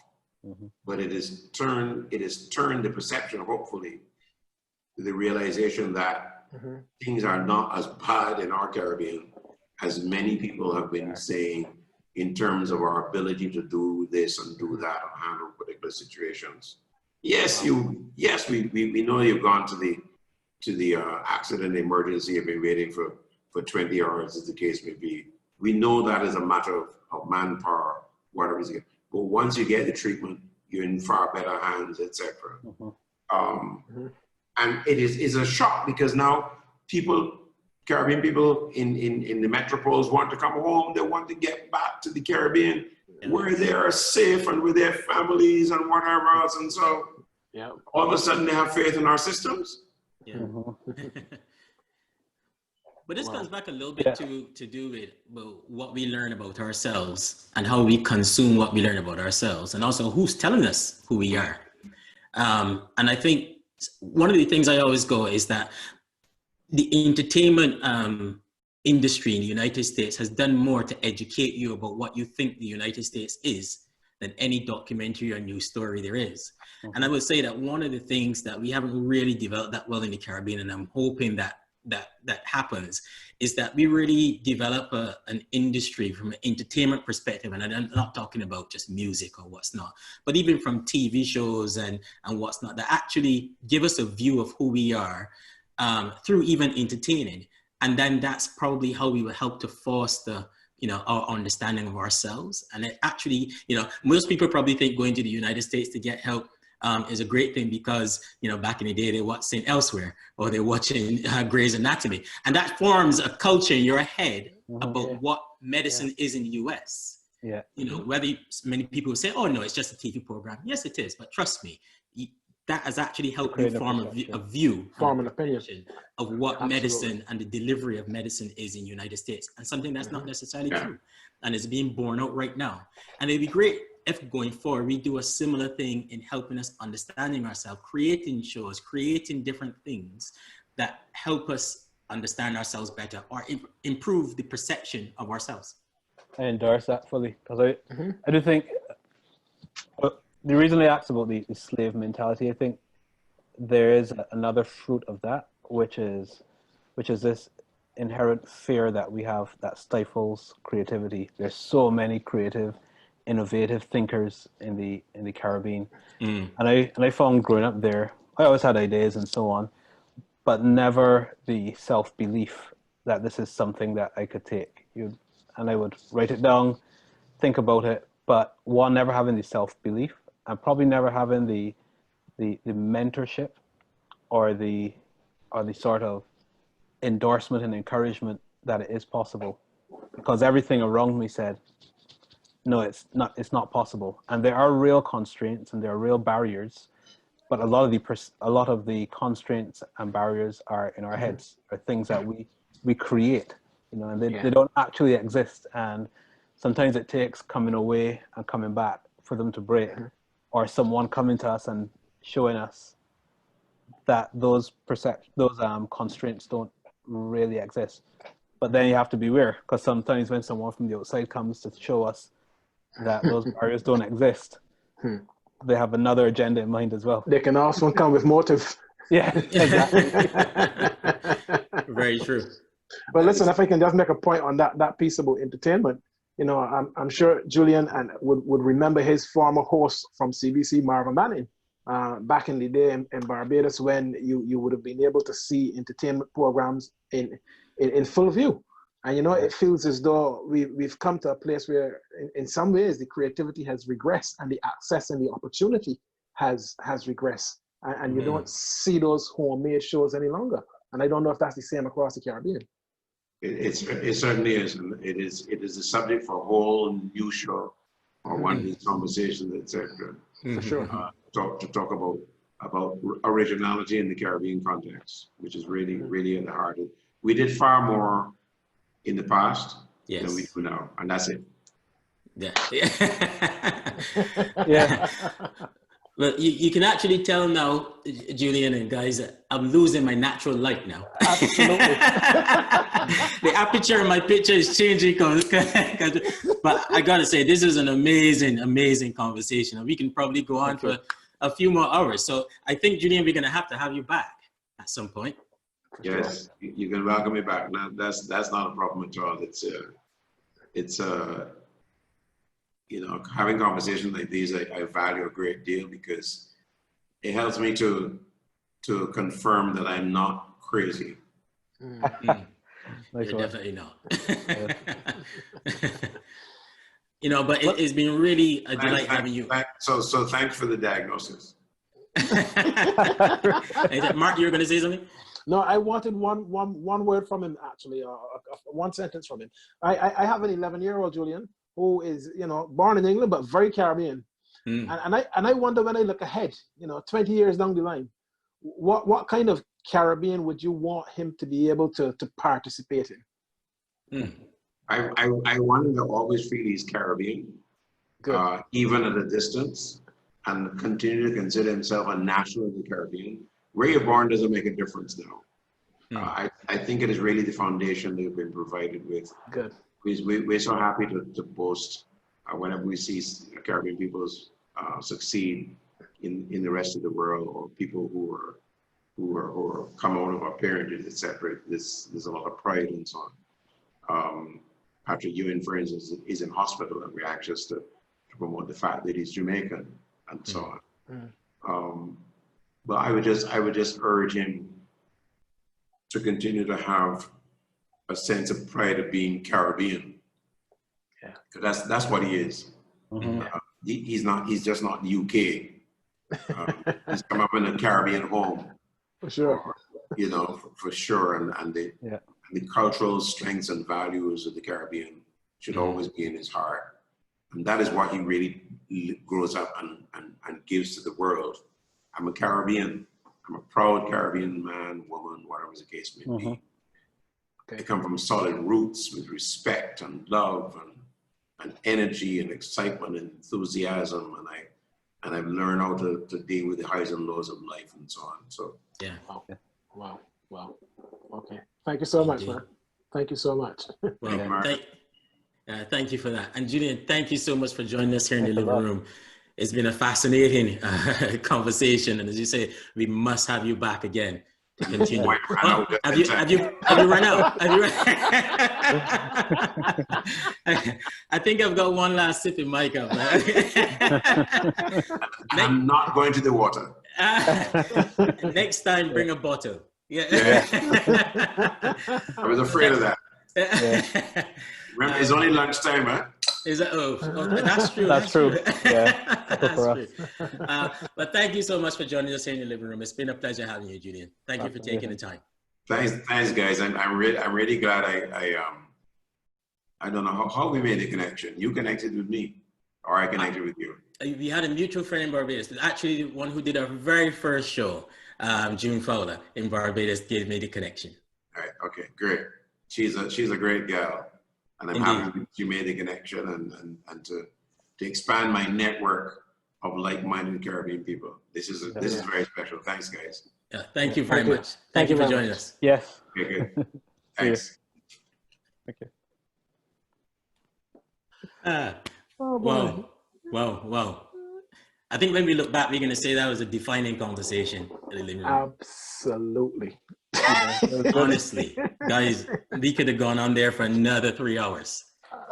Yeah. Honestly, it's 2.5 hours so far, but we could have gone on for another 2.5. That was a great conversation.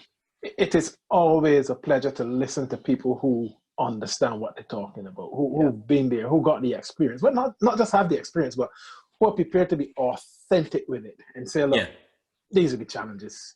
This is what I face. Just being very real. I thoroughly enjoy just listening, to be honest. Just listening. You're right there. Listening is the main thing there. I enjoy just listening. Not jumping into argument, but just listening to what he had to say. Yeah. And just, the experience that he has is just amazing. You can, and not that the experience, the way how he connects it to today and how he can still use it to look forward. And I think that's really key and important. Yeah, the eternal optimism definitely came through there. That you could definitely see this is a guy who's not just saying, I've done it all, now it's time to go into retirement. He definitely still has ideas that he's thinking about. He's not just sitting and saying, I'm at my stage of legacy and I want to pass things on. He's still running with them, which I found, I just found that really encouraging. Inspiring. Inspiring is the right word there. Absolutely. Because that inspired me as well to, never stop. And not only just never stop, there is no need to stop. Keep learning. Keep going and getting alongside people and keep pushing things forward. And just because it's not happening now or happening as you might want it, that doesn't mean you stop and you don't lose hope and you just keep moving forward. So that was a great inspiration for me. I wonder sometimes if in the Caribbean we truly appreciate, the people and the journeys and the reason I'm saying this is I remember when we were younger, there was a guy called Wendell McLean.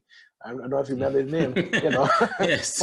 fought many battles with Bartel or BT or whatever it was back then. That's right. Customer rights, I think it was. Absolutely. Yes. But then he went off the scene and it felt as though, we didn't fully appreciate and understand what it is he was trying to do. And I listened to Julian and I think, man, you know what? I wonder if we really appreciate what this guy has, the knowledge, the experience, and what he has actually given to the Caribbean. Absolutely immense. Mm-hmm. Yeah. Honestly, I gonna listen back to that regular before it goes down. Yeah. But you're right there as well, Mark. I mean, the contribution he has made, it's something that we gotta keep going back to, but not going back to, as Philip was saying, not just for legacy, but just to keep us moving forward. We gotta keep moving forward. I think that's the thing that I got there as well. Yeah, those guys are well ahead of their time, man. Well ahead. And the thing is, and in so many ways, I think they're still ahead, because even though sometimes situations might say, well, now is the time, for whatever reason, it still doesn't happen. So therefore, they're still seeing, this needs to happen. Now is the time to do it. I mean, every time it doesn't happen, it means, well, they're still ahead of their time. But the optimism is still always there. So it's been great conversation. Yeah. It's sort of the analogy of they're sitting on the rudder of the ship, because when the rudder moves, the ship still takes some time to get there. So you do need people who are ahead of their time constantly in society. True. But a society only thrives when they take them seriously and they don't just class them as crazy. And irrelevant. And I think it's good that we had that conversation. Like I wasn't really that aware of, I knew the name, but I wasn't that aware of all the little bits of the Caribbean where his story was being created. So that's well, I hope Julian writes a memoir at some point in time, and it gets serialized somehow on television or something, because the stories he can tell, and the fact that he's pretty much charted the development to the West Indies from his infancy all to now, the things he can tell you and the knowledge he can impart will be something else. Yeah. But as you can see, guys, I'm losing my light. The top of your head is less shiny. Is it less shiny? Yeah. The white's really coming through now, boy. Inside joke. Hey, everybody, thank you so much once again for joining us here in the living room. You can find us on Twitter, on Facebook, Instagram, and on YouTube as well, where you can have another look at these episodes. Thank you so much. It's been a pleasure. Until next time. All right, that's good. Oh, Lord, my nose biting, man. He's been trying not to scratch for the whole evening.